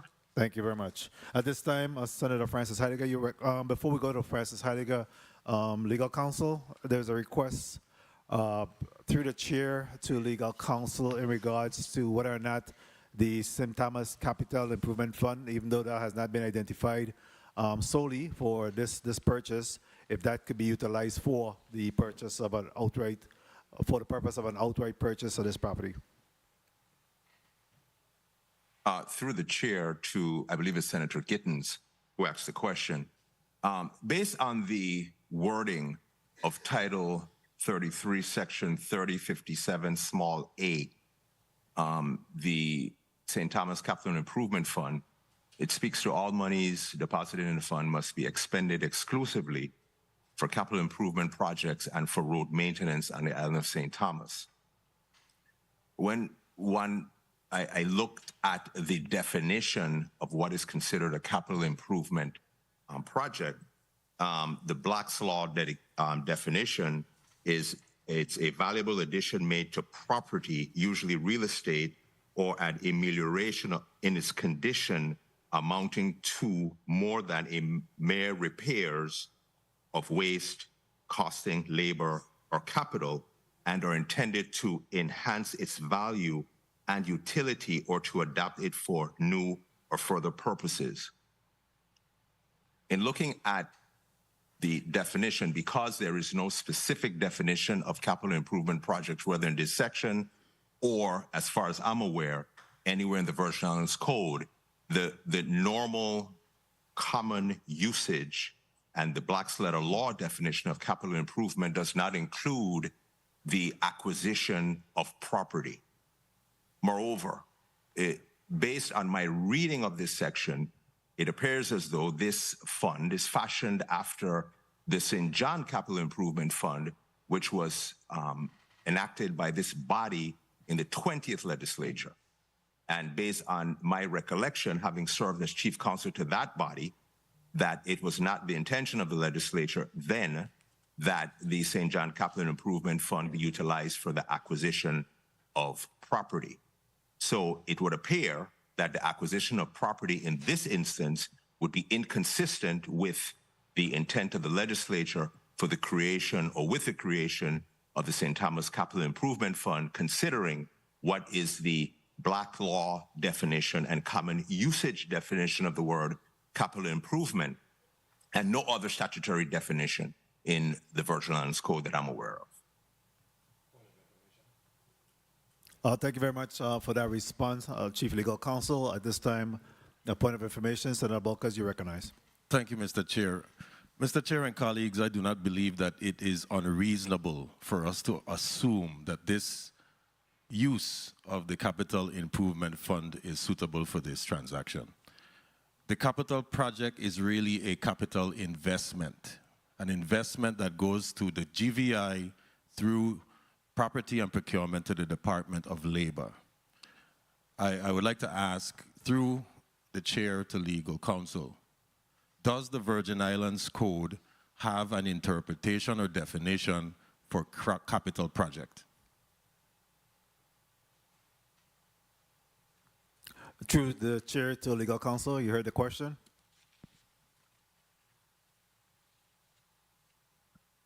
Yes, Mr. President. Through the chair to Senator Bulkers, I am not aware of a specific definition in the Virgin Islands Code that speaks to what is a capital improvement project. That said, which is why I indicated previously, we then would have to look at what is the common meaning, or in this case, specifically the Black's Law meaning of capital improvement, which is what I read earlier. Had there been a definition of capital improvement in the code, that's what I would have referred to that. Without that, then we look at what is the dictionary meaning of the term. Thank you, Chief Counsel, and thank you, Mr. Chair. Thank you very much. At this time, Senator Alma Francis Heidegger, you recognize for 3 minutes. Thank you. Good afternoon to my colleagues. Good afternoon to the people of the territory. Good afternoon to the testifiers. Well, my first question was a little different, but in this line of questioning, are there any alternatives if it is found that we cannot utilize the Capital Improvement Fund? Because based on what the attorney is sharing, this is for improvements to existing situations. Are there any alternatives that the Department of Labor have looked at or for potential funding? Gary Malloy, Commissioner of the Department of Labor. Initially, when it was brought to our attention about the sale, we had sat down with Property Procurement and the representative of the owners, and we had worked out initially initial down payment, which we had put in our 2024 budget request, and we came down to the Senate, and we had put an initial down payment in our budget request, and subsequently had planned to have it in our 2025 FY budget. But again, this body did not approve that particular So is that section of our option budget. still open to put down the deposit and continue? How was the rest of the payments to be made based on your initial agreement? Well, that initial agreement is out the window. It's now a clear, based on the eagerness of the owners to sell. It's clearly 2.5. now we have 90 So days. They wanted to try to get it done We by have the end to of this figure year. out how to come up with an alternative at this point if this fund turns out we can't utilize it. Okay. Could someone share with me from Property and Procurement the structural soundness of this building? And how long, Mr. Malloy, so this is both Property and Procurement, how long have you guys been utilizing the building? And for Property and Procurement, could you share with us some of the structural soundness of this building? 1 minute. I can start. We've Yes. been occupying the building as the entire Department of Labor for 35 years, but we've been there for 39. So that's why we have the calculations that's been there. And the structural, we had a structural engineer come and do an assessment, and we have a report that we've provided. Well, could you, just for public education as well, tell us a little bit about that. The building is structurally sound. Okay. It was able to withstand several of the major hurricanes. It did sustain some damage, and which the landlord has done some great work in terms of making sure that all those were repairs. The building is well maintained. There's a very good relationship. Anything that we need to be done to the building, the landlords they act very swiftly. They've been on point. Yes. Okay, I'm happy to hear that. Because the reason, is there an alternative, say if this deal can't go through, have you guys identified maybe another location or government property that could be utilized to maybe build a new location? Are all of these part of your options? Because listen, if we could get a building for a reasonable price, I don't have a problem with that. I look at cost effectiveness, but I also look at alternatives because sometimes every deal don't always happen. So what kind of other options? We looked at other alternatives in terms of space because based on the motivation to sell, and we have the first right of refusal. Okay. If we don't buy it, there are at least 2 other buyers that we know of that don't intend to keep us as tenants. So we're going to have to find a place to stay. So Okay. we've been looking, and the places that we've been looking right now does not adequately have enough for the entire staff, Okay. as well poses other barriers to the transportation to the population that we serve. Okay, well, thank you for that.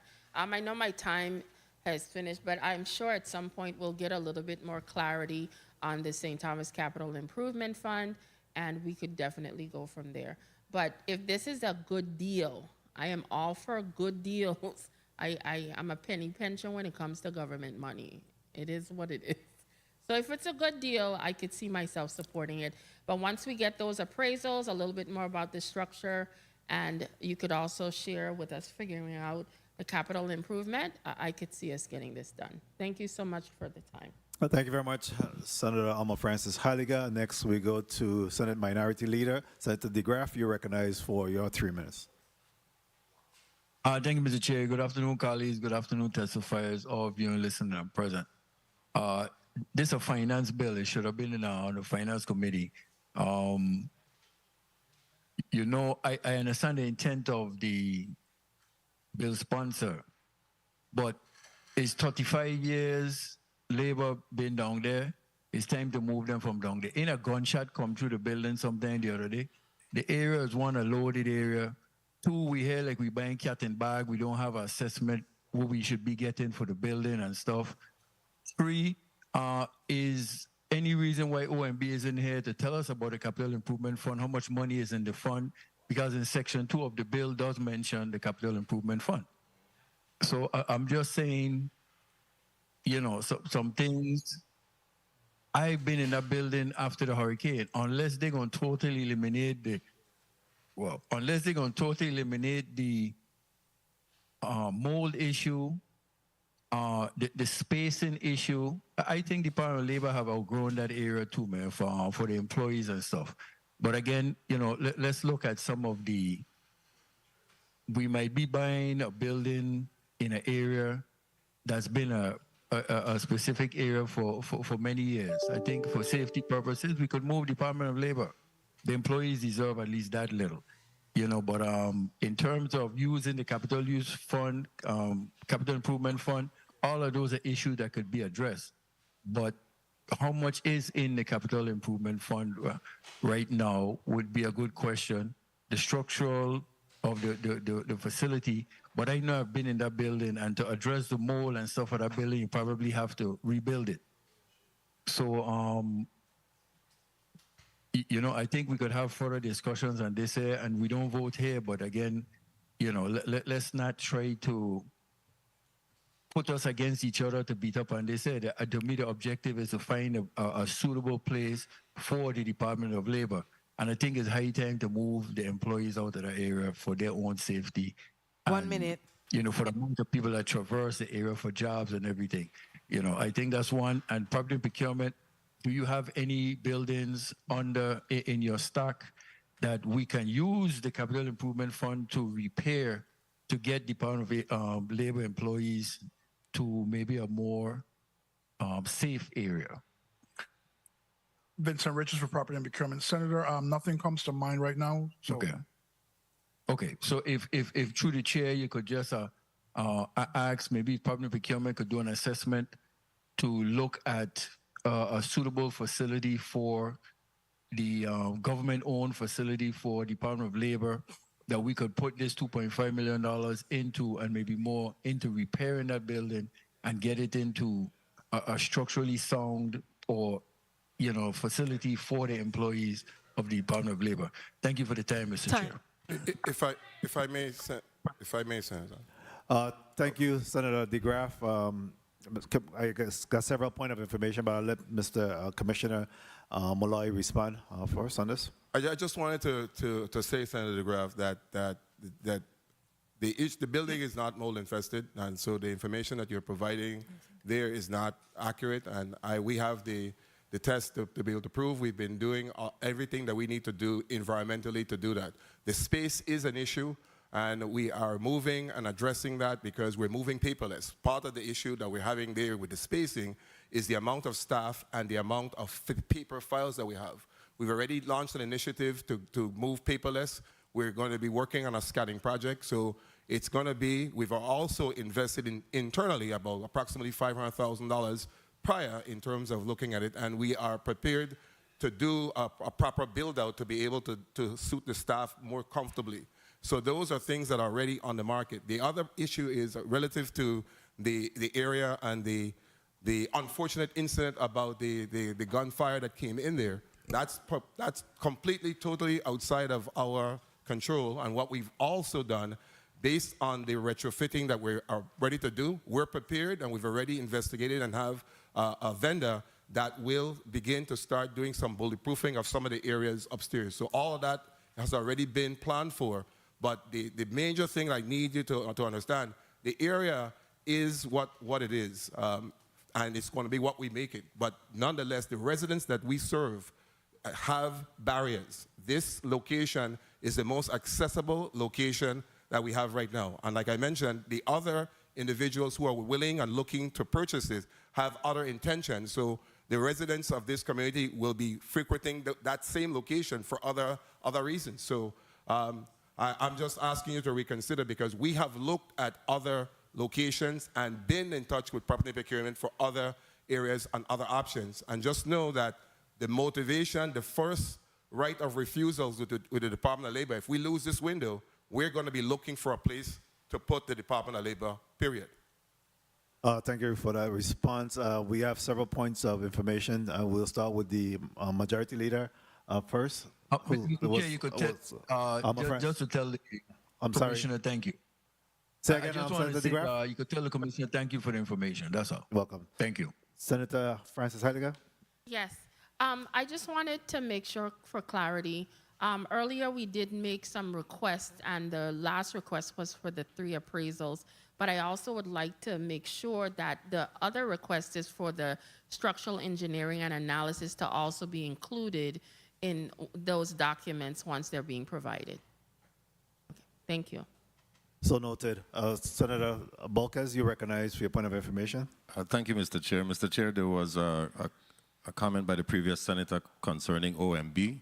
I just wanted to make clear that the St. Thomas Capital Improvement Fund is administered by the Commissioner of Finance, of which we got the fund balance, which is $2.9 million, which is more than enough for the acquisition, and that has been sent to all senators. Thank you, Mr. Chair. Thank you very much. At this time, we'll recognize Senator Carrion. You're recognized for your 3 minutes. Thank you, Mr. Chair, and good afternoon, Commissioner Malloy, to you and your team. I want to commend the sponsor of the measure. I think it's necessary. I'm one that am in support of anything that would move the government from leasing and owning. I think we need to move in that direction, but also along with that, the maintenance portion, prevention maintenance, it's important. Because unfortunately over the years, the government has been moving out of buildings because they have allowed those buildings to reach to deplorable conditions and then have to get into renting property. So you have a plan in place if and we agree and this building is purchased for maintenance and preventative maintenance for property. Yes, Senator, and even have an entire build-out plan for how we would rebuild out the entire St. Thomas building. Very well. I do think that we can use the capital improvement fund to be able to do this. I think this is something that I know I heard legal counsel presented his position regards to this measure, but of course this body has the liberty to make changes if necessary. And I think this really falls in line with adding to our capital within the government, obtaining our own property. So I stand in support of this measure. I would like to see some of the items that have been requested, so I'm glad some of my colleagues made those requests, because I think it's necessary for us to make a sound decision to have all information necessary in order to do so. But I support the Department of Labor and their initiative to really own and have their own space. So I really don't have much questions to ask. Thank you, Mr. Chair. Thank you very much, Senator Carrion. And before we go on to the next senator, which will be Senator Fred Gregory, I wanted to ask you, Commissioner, what have you been able to glean that over the last 35 years, based on the rent that we have paid, how much we have expended on the rental of that building over the years? Based on the rent calculations that we have, we put in the testimony, it's about $9.3 million that we've already spent in the building. In terms of actual additional repairs internally, aside from what the landlord has put in the building, we've invested approximately a little over $500,000 and prepared to do more of that based on, we came down for our appropriation transfer to be able to do some more build out, to do some more tiling, to switch from some of the air conditioners that we have in terms of the window units. We're going back to central air and mini splits. So all of that is already planned out. We even have a complete layout of how we're going to restructure and reconfigure the entire inside of the building. And how do you intend to fund that build out moving forward? We already have, like I said, from the appropriation transfer, we already have funds in place that's already been encumbered and already have that process going on. So the only thing that's holding us up now is whether or not we're going to own the building, because if we don't move to try to get the building by the end of this year, then the other individuals who are bidding to purchase it have an opportunity, and then we would more than likely be the odd man out. Very well. Senator Donald Gregory, you recognize your 3 minutes. Thank you, Mr. Chair, and good afternoon to the testifiers. And you know, what concerns me is we always come with these last minute things and say other people buying it, we have to make a decision now, etc. And I was a primary sponsor on the St. Thomas Capital Improvement Fund that was voted up in the 33rd Legislature. The former Senate President, Myron Jackson, was a prime sponsor, and we worked on it, and there was a lot of rancor around the use of those funds. And we came up with road projects and other capital-related type projects. The purpose of this fund is not to purchase real property. But outside of that, I wish to ask the Department of Labor a question. You spent $9.5 million over the years, and I'm certain you spent millions of dollars in repairs, etc. Why isn't there any discussion? It is difficult for us at this time, when we see all the challenges that we have with cash flow here in the territory, for us to be having this conversation, very frankly. But outside of that, why isn't there any discussion around a lease purchase of this particular property? We've been there only 35 years. So what's the issue? Why are we not thinking outside the box and being innovative in our thinking when we are doing these types of things? We know what our challenges are with our financials in this territory. So what's the issue? Could you restate the question, Senator, because I'm not clear? I'm not going to restate the question. I already put it on the record. I'm not going to restate it. Lease purchase of this property, 35 years, let's lease purchase it. And I am not concerned about who interested in buying the property, because I wish to see who they are. Did the employees of the Department of Labor get an opportunity to weigh in on whether or not they are warm and fuzzy about the purchase of this property and this property becoming their permanent home? Senator, that's the same question you asked me at the budget Yes hearing. or no? And the answer is, again, some are in favor, some are not. And the incident, so the answer the is shooting no. incident, All had right, a bad taste in everybody's mouth. The answer is no. I spoke to the employees. They are not satisfied. And the air quality, did you all provide the air quality results to the employees at the Department of Labor? Air quality testing was done, Senator. I did not ask you if it was done. I asked you if you provided the results to the employees. At the time the air quality testing was done, it was done at the request of the union, and we provided information to the union at that particular time. Okay, we so the had our employees were not all-staff provided meeting the and shared information. the preliminary results with the staff. 30 seconds. Okay, so the employees were not advised of the results, and this is a problem. You know, what we do is we make in run around our employees. That's why everybody around here is walking around here upset, because we do not respect the people that work for us, and that is not satisfactory.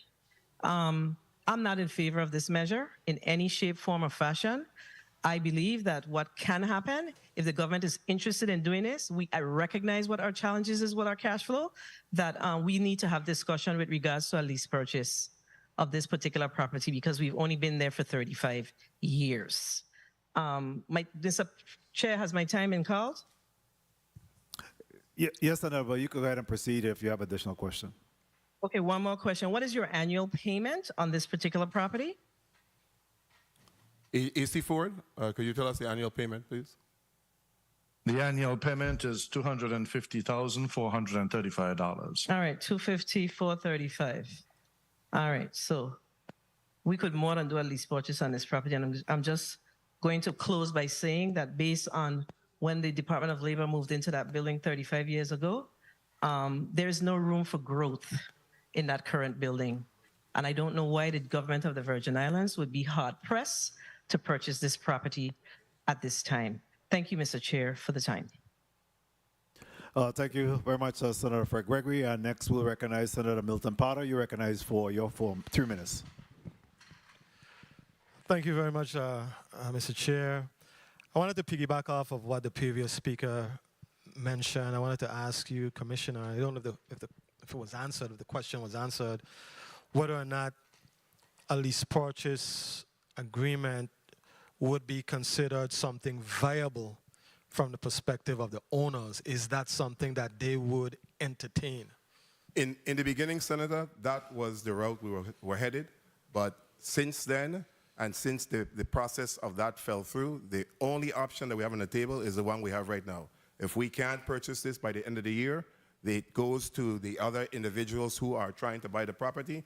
The property next door, Property and Procurement can speak to this, has already been purchased for another use, and the prospective buyers have already indicated that they do not intend to have the Department of Labor as a tenant.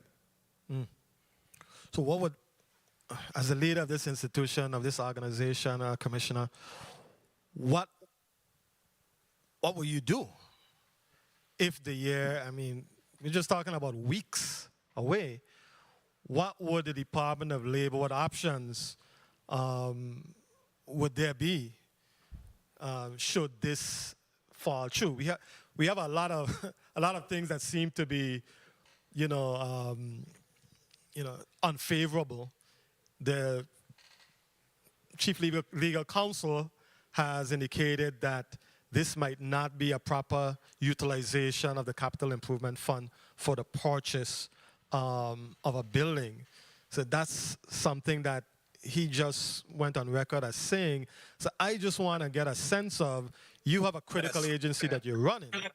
In the event that this deal does not work out, what will you do as far as carrying out the business of the Department of Labor? Thanks for that question, Senator. And that's why strategically we anticipated coming to a head, and we tried to proactively put funding in the 2024 the budget and 2025 to try to put a down payment down and to utilize the rent payment to extend the period.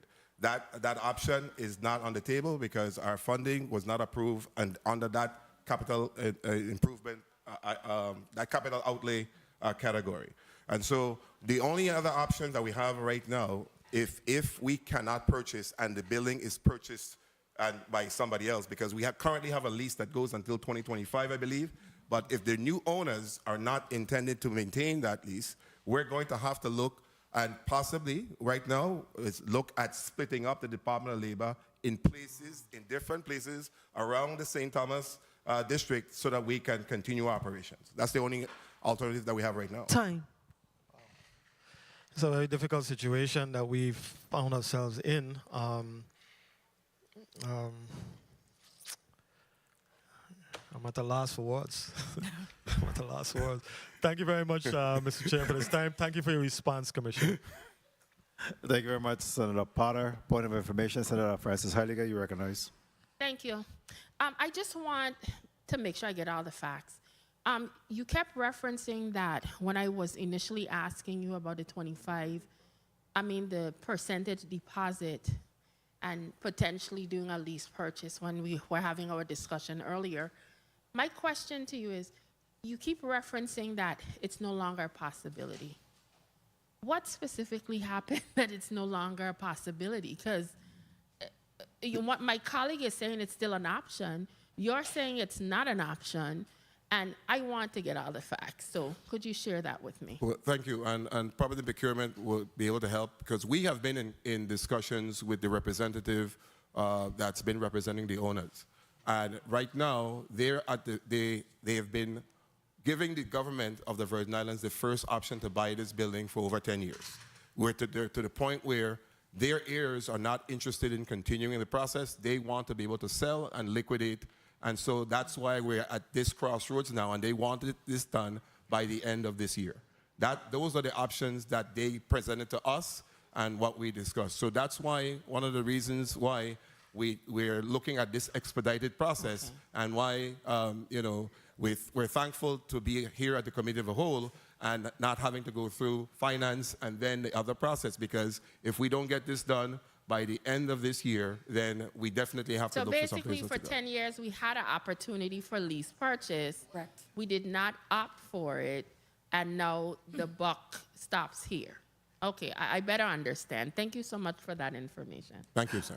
Thank you. Thank you very much, Commissioner and Senator Francis Heiliger. Next, we'll recognize Senator Gittins. You're recognized for your 3 minutes, Majority Leader. Thank you, Mr. Chair, and good afternoon to all.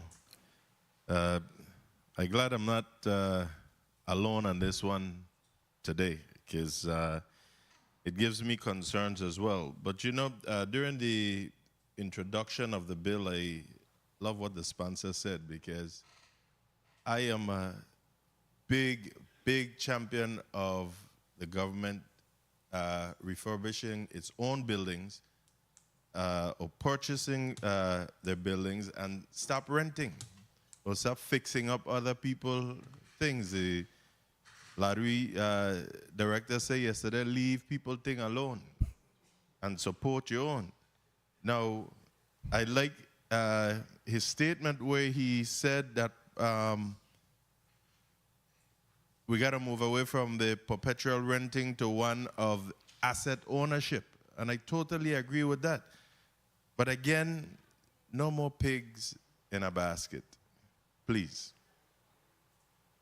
This is a large building with no windows that I can remember, very limited if there's any, and it must have some kind of indoor air quality problems. So denying putting forward the documentation regarding the air quality and whatnot, I think, is disingenuous. There's mention of 3 appraisal reports and structural evaluations. We don't have them before us. Again, I am not about pigs in basket. You got to be upfront in what we want. Now, who negotiated this pricing? Senator, first thing, everything has been being done through the Department of Property and Procurement. So property and procurement is the ones doing the negotiations? Doing everything. The last... No, Commissioner, don't go too far. They're the ones doing or did the negotiation? They're the ones, yes. Okay. The only thing I need to clarify, the final offer that came down between at 2.8, Vidal did the negotiation to get it down to 2.5. Was this building ever placed on the open market? To my knowledge, no. The government has had the first right of the purchase. And how much land will be conveyed with this purchase? In my testimony, I mentioned it's about 16,000 office space and about 21,000 in terms of the tract of land, because it does involve the parking and the surrounding area. It's the land as well as the building. So that parking around the building, how many parking you get there approximately? I would say AC Ford, you'll be able to give me a better estimate day to day. Yes, Gene Ford, Assistant Commissioner St. Thomas. It's about 35 parking spaces we currently have. We also utilize the parking area now next to the GERS building. Time. All right. Thank you. Time has been called, but, absent these important documentation and whatnot, it's going to be tough. All right? Thank you, Mr. Chair. If I may, just to lead, again, the appraisals are in place in line with what we've been doing with property procurement. And so the process has been there. The determining price in terms of what the owners used was one of those appraisals. Actually, we referenced 3 in the testimony. I'll go on record and saying we had more than 3, but one was initially thrown out because it was really, really high compared to everything else. And so we used that as our leverage and on everything that we have been doing with the landlord to be able to get the price from 2.8 down to 2.5. And thank you for that response. But again, especially when I asked during the point of information about these proposals, and the good Senate President asked that they be delivered to the body, I just didn't like the facial expression and the body language and whatnot that we got from property and procurement. So I definitely want to see those documents. Thank you. Thank you very much, Senator Gittins and Commissioner, for your response there. Next, the chair will recognize Senator Carla Joseph. Carla J. Joseph, you're recognized for your 3 minutes. And thank you so much, Mr. Chair, and a pleasant good afternoon to everyone and season's greetings. Just to echo the sentiments of the previous speaker, the pigs in a basket, we don't have sufficient information before us today to really make a well-formed decision on this matter. One, we are seeing, based on what legal counsel has cited, that the funding source is questionable. 2, we don't have before us to review any of the appraisals, nor the structural evaluation that the commissioner indicated was performed using government funds for this this property. So I have some concerns surrounding that. Now, I know also that there may be some build out and cost estimates for repair. Has any of that been done, Commissioner? We have started, Senator. Okay, you've started, but you haven't completed, because you're going to come back to the same body for monies to appropriate to do build out and any repairs that needs to be done to the building. Is it the intent of the government to purchase this building as is? One, yes, Senator, it's the purchase as is, and two, Senator, we will not be coming back to this body because we currently already have the funding in place to do the retrofitting. The issue for us right now is that do we go ahead and do this retrofitting knowing that if we can't purchase the building by the end of the year, what do we do? Okay, but you're retrofitting, and then I ask about repairs to the building. Who covers that? The landlord, or does the department take responsibility and absorb that cost? Right now, all repairs to the building are done through the landlord. We communicate what the issues are, and they associate and get the requisite contractors and work with our staff to get it repaired. Okay, so they cover those costs. And you mentioned, Commissioner, that it was about $500,000 you have expended from what? Since over the 39 years? No, that's since I've been commissioner, since 2019. Okay, so that's from 2019. Do you have the amount of funds that we have expended to retrofit or do tilings and the like from since for over the 39 years that you mentioned that we have been renting this building? The entire amount? Now, the funding that we have right now to do the complete retrofitting, all of that we have now. No, Commissioner. I'm not sure if you are following me. So let me just clarify. How much has the government or your department expended to retrofit, perform air quality analysis and evaluation and the like from the inception to now on this building? That's what I want, the aggregate amount, not just from 2019, but before that time. Would you be able to provide that to the body?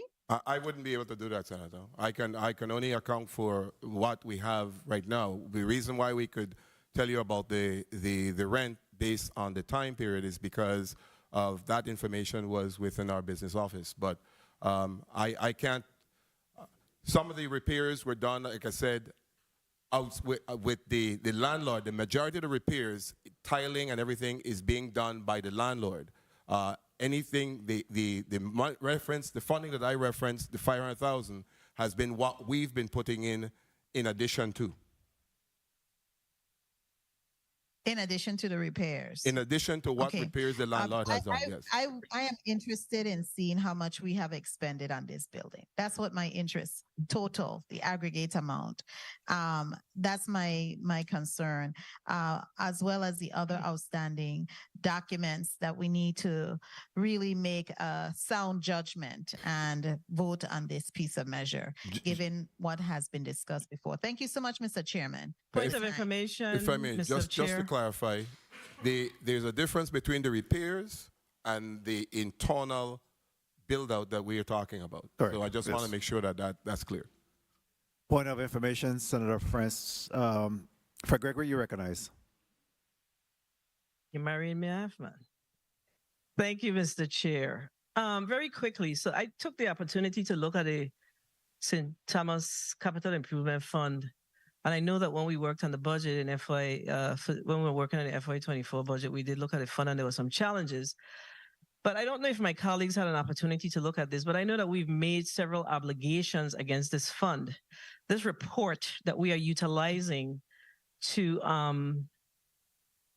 make the decision, which of course is not within the allowable use of the fund, but it says $2.96 million.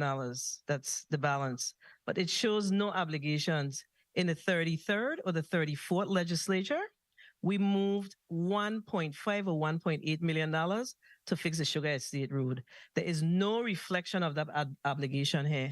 This fund does not have sufficient funding to cover this. The Department of Finance needs to go back and do a proper accounting of this report, of this fund balance, of this general fund balance.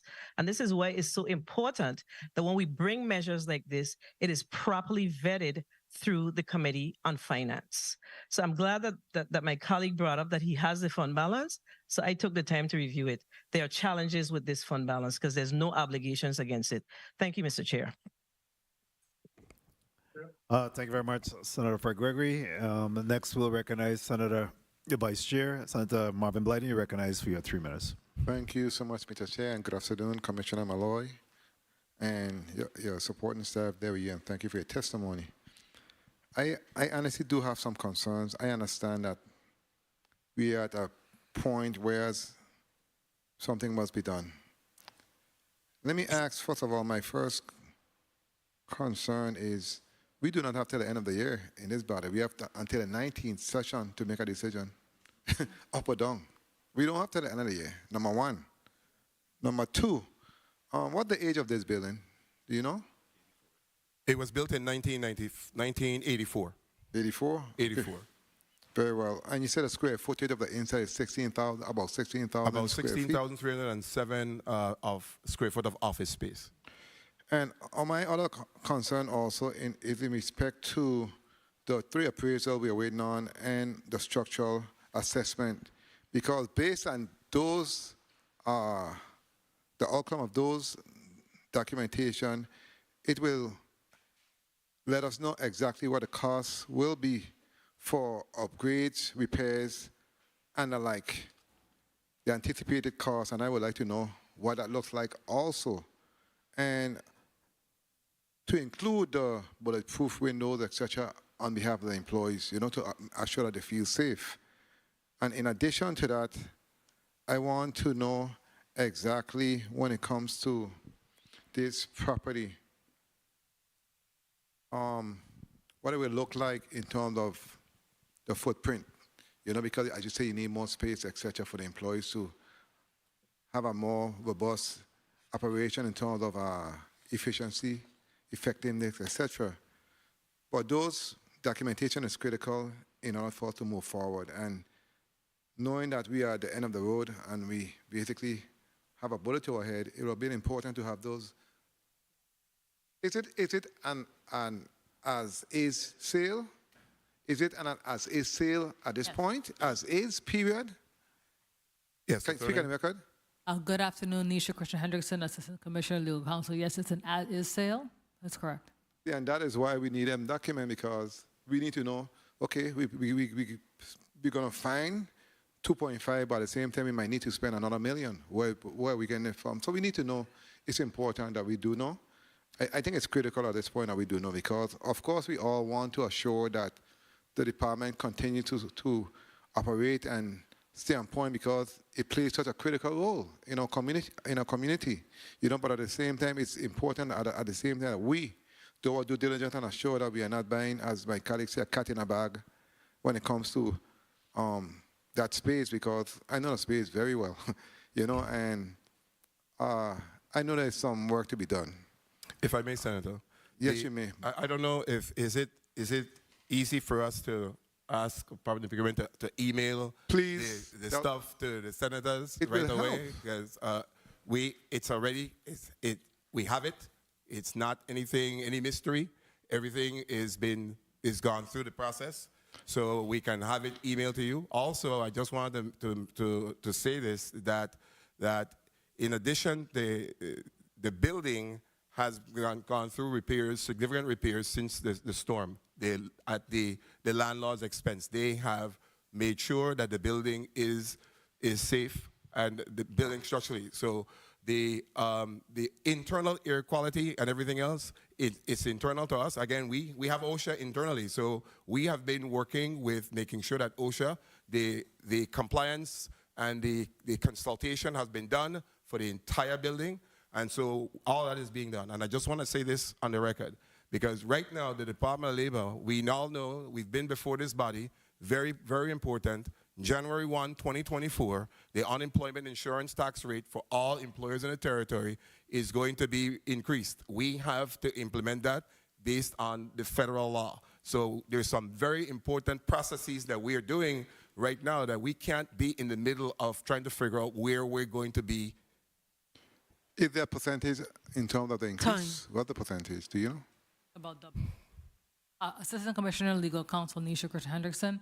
The average rate for people is going to go up about 2.5%. So it's going to be a range based on their usage, but it's going to be a significant increase. That's why we do the town hall meetings throughout the whole year to educate the public on the direction that we're going and what we need to do to be able to solidify the fund. In a couple of days, I have to make the announcement in terms of what the rate would be. Well, right now, we're at 2.5%, and based on the projections, it's going to be a base of 4.16 plus an additional, depending on what variation, what bucket the employer falls in. So we're looking at some significant increases. Very well. In closing, Mr. Chair, I just want to say again, I look forward to having those documents like by the end of the day, today, so we can really look at it and see what we need to do on this end, because at the end of the day, something got to be done, one way, shape, or form. Thank you so much, Mr. Chair, for the time, and thank you for your responses. Thank you very much, Senator Blyden. The timekeeper could put 3 minutes on the clock for me. I think a lot of times when individuals come before this legislative body, they take us for granted. You build your case, and Attorney Christian Hendrickson, you notice this matter. You have to go to court prepared. You prepare yourself, come down, you know what's required. You have appraisals, you have structural engineering reports. You build your case and present it. Don't come here, just believe that you're going to just give a short 3-page testimony and that's going to be sufficient. You come here armed with your information so that you could be convincing that in fact, this is the way to go. Today's conversation is a circular conversation that is like deja vu for me. I saw it with the police department. A building that was being sold for $1.7 million. We continue to pay in excess of $25 million for that building. Because we short-sighted and lack vision. We have these circular discussion, and regardless of what, and I am open to at least to own, purchase outright, whatever it takes for us to own this building. But we can't spin wheels and have this conversation over and over. Yes, we need the structural engineering, we need the appraisal so they could help us to make the decision. But we have entrusted the responsibility in not 1, 2, 3, 4. We have 1 commissioner and 3 other assistant commissioners that's before us today that have determined that in fact this is the route that they want to go in, and based on their due diligence that they have done over a period of time, and just start today, you determine that yes, this is the building that you want to purchase. Now your obligation is to come here and provide the data and defend the information so that you could be convincing that in fact this is where we want to go. But I can't sit here being a Monday morning quarterback or whatever and say, well, maybe we should do this, do that, or whatever, some other means. You've been tasked with and have done the due diligence to determine, in fact, this is the way that you want to go. You care as much for your employee. You're going to put an employee in a building that you believe is unsafe. That'll be a neglect on your part. Agreed. You have to occupy this building yourself. Agreed. So I trust that whatever you bring here and saying today is that, yes, you have done your due diligence and this is the way you want to go. And we have to believe that. We have to trust that, that's the direction that we want going. But these circular discussions where we want to, and we know how difficult it is for us to find a building in St. Thomas. The legislature have their own issue in trying to find relocation buildings. So it's tough. Here is an opportunity, and yes, it's not the perfect, and let us not allow for the perfect to be the enemy of the good. At the appropriate time, I believe that whatever direction we want to move in regards to what we want, lease to own or purchase this building, I think is the rightful thing to do, and I will be supporting it. I'm only 1 vote, but I will be supporting it because I've been on the side of that table where I know that these discussions become circular, and before you know it, 5 years down the road, we still having conversation about moving to another building rather than buying this building that we had an opportunity to buy. So that's why I stand on this particular issue. At this time, I'll yield a point of information, and then we'll go to the bill sponsor. Thank you, Mr. Chair. Through the chair to Commissioner, at 2.5 million, have you been able to see what it would cost to build a new building versus purchasing this building? On St. Thomas, Senator, that's a challenge. Find the land, find the space. Right now, we've been looking, and everything that we've been looking at is to rent, because we have not been able to find, through property procurement, a space that can be renovated, that could look at. We even looked at with former Commissioner Thomas, we looked at the old schools that are uninhabited to see if we could take over to try to retrofit. Right. Those are going to cost substantially more to be able to get us moving. The issue is we've been working on this, like Senator Dixon, President mentioned, for a while. The problem is we're out of time now, because the landlord, their eagerness to move forward, because as Assistant Commissioner Dale Council mentioned, we have a lease that goes until 2025. So, but if you sell it to somebody else and they take over, the terms of the conditions is not with the seller, it's with the individuals that are going to buy, and they don't intend to keep us as tenants.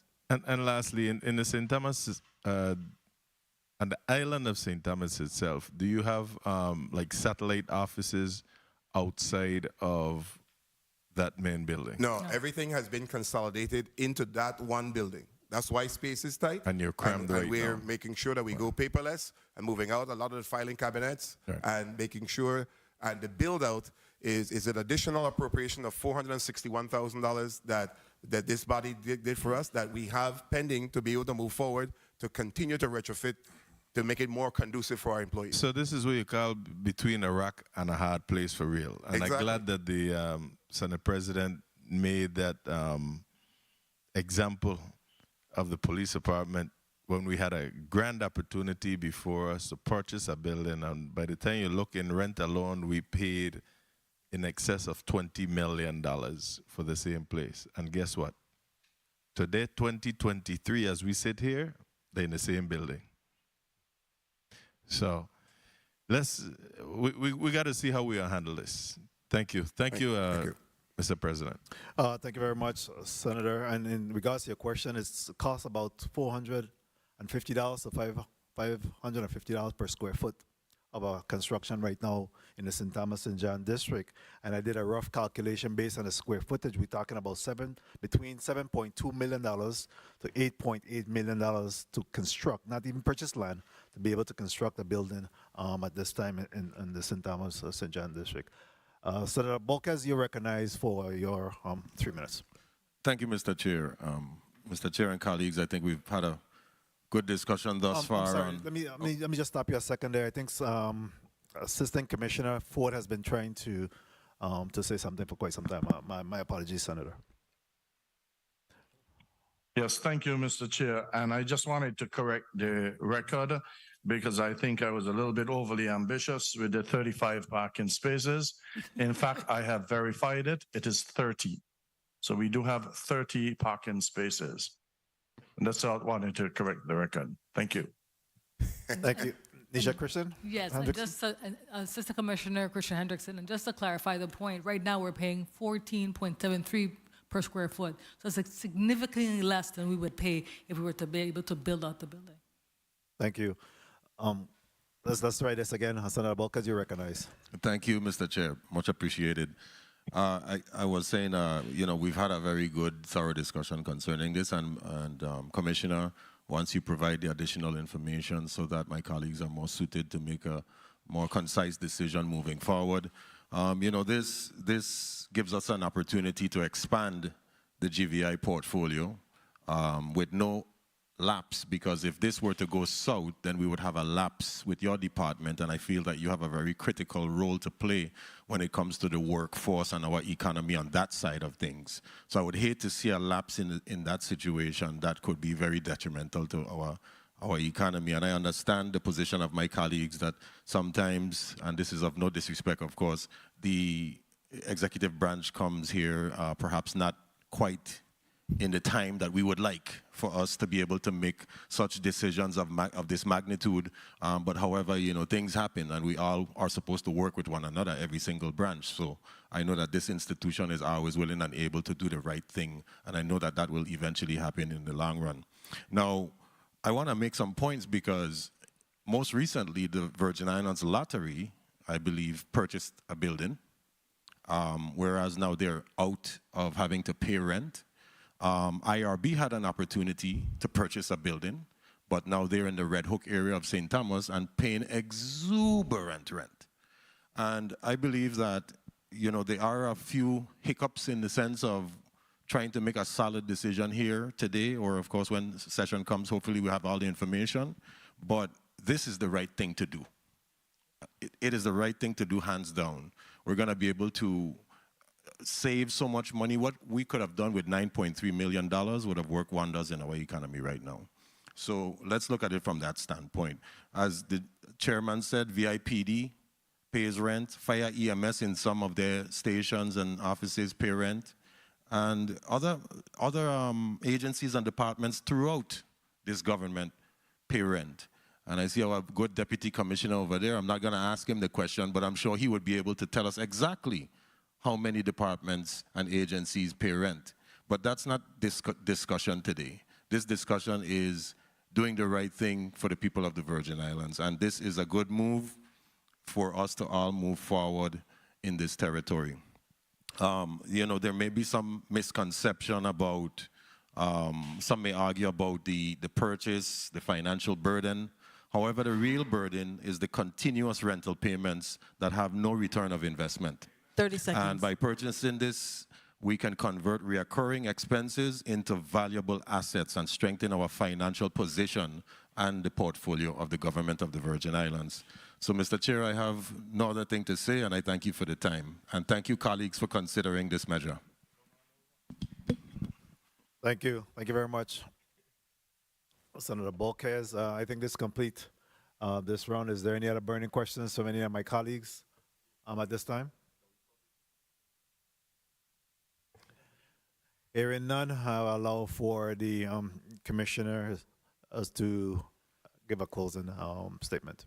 I just thank you for the opportunity to come to this body and to come through this particular process to help to expedite the sense of urgency that we find ourselves in.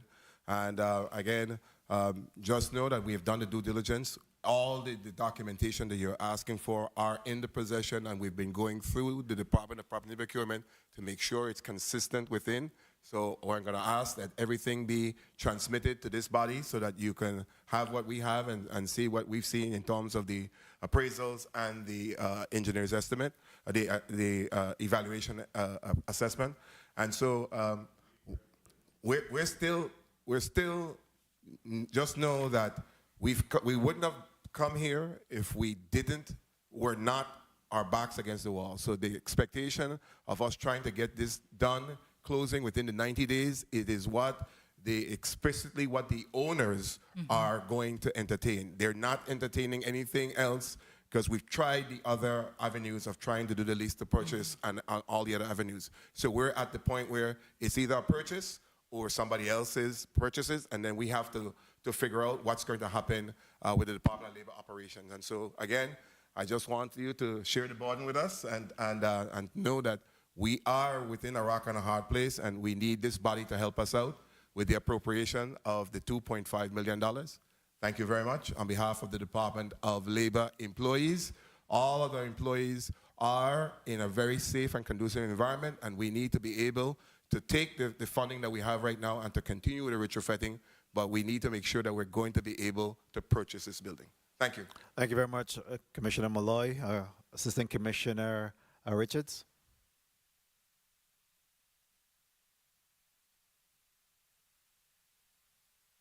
Please recognize the mic of Assistant Commissioner Richards. Hello. Good afternoon. I'd just like to say thank you, Senate President Francis, and I'd like to thank you, Senator Francis, for hearing us out. Also to Senator Gittins and Senator Joseph I just want to apologize if I came off as being cagey on the appraisals. Just like the legislature, we do have our protocol. So the request for the information has now gone through our commissioner, and I'm pretty sure by this afternoon we will release the appraisals for you. They are public information, and just like you, we have our protocols as well. So, but thank you very much, and I appreciate it. I look forward to working with you all. Thank you. Thank you very much at this time, and I appreciate you coming before us. And again, no action is taken in terms of a vote in this committee, but certainly our my colleagues and I will continue to contemplate your requests. It's very important that we receive the information that has been requested, which will help us to make that decision. We have a short window in which to make this decision, so we need the information post haste as we move forward. I want to thank you very much, colleagues. Thank you to the central staff, my staff, and anyone involved in today's committee of the whole process. Happy holidays, again, to the people of the Virgin Islands. And I look forward to our session. We do have session on, certainly on December the 19th. So we look forward to that, and where we will be wrapping up the calendar for the year of 2023. The Committee of the Whole of December 13th, 2023 is hereby adjourned. God bless.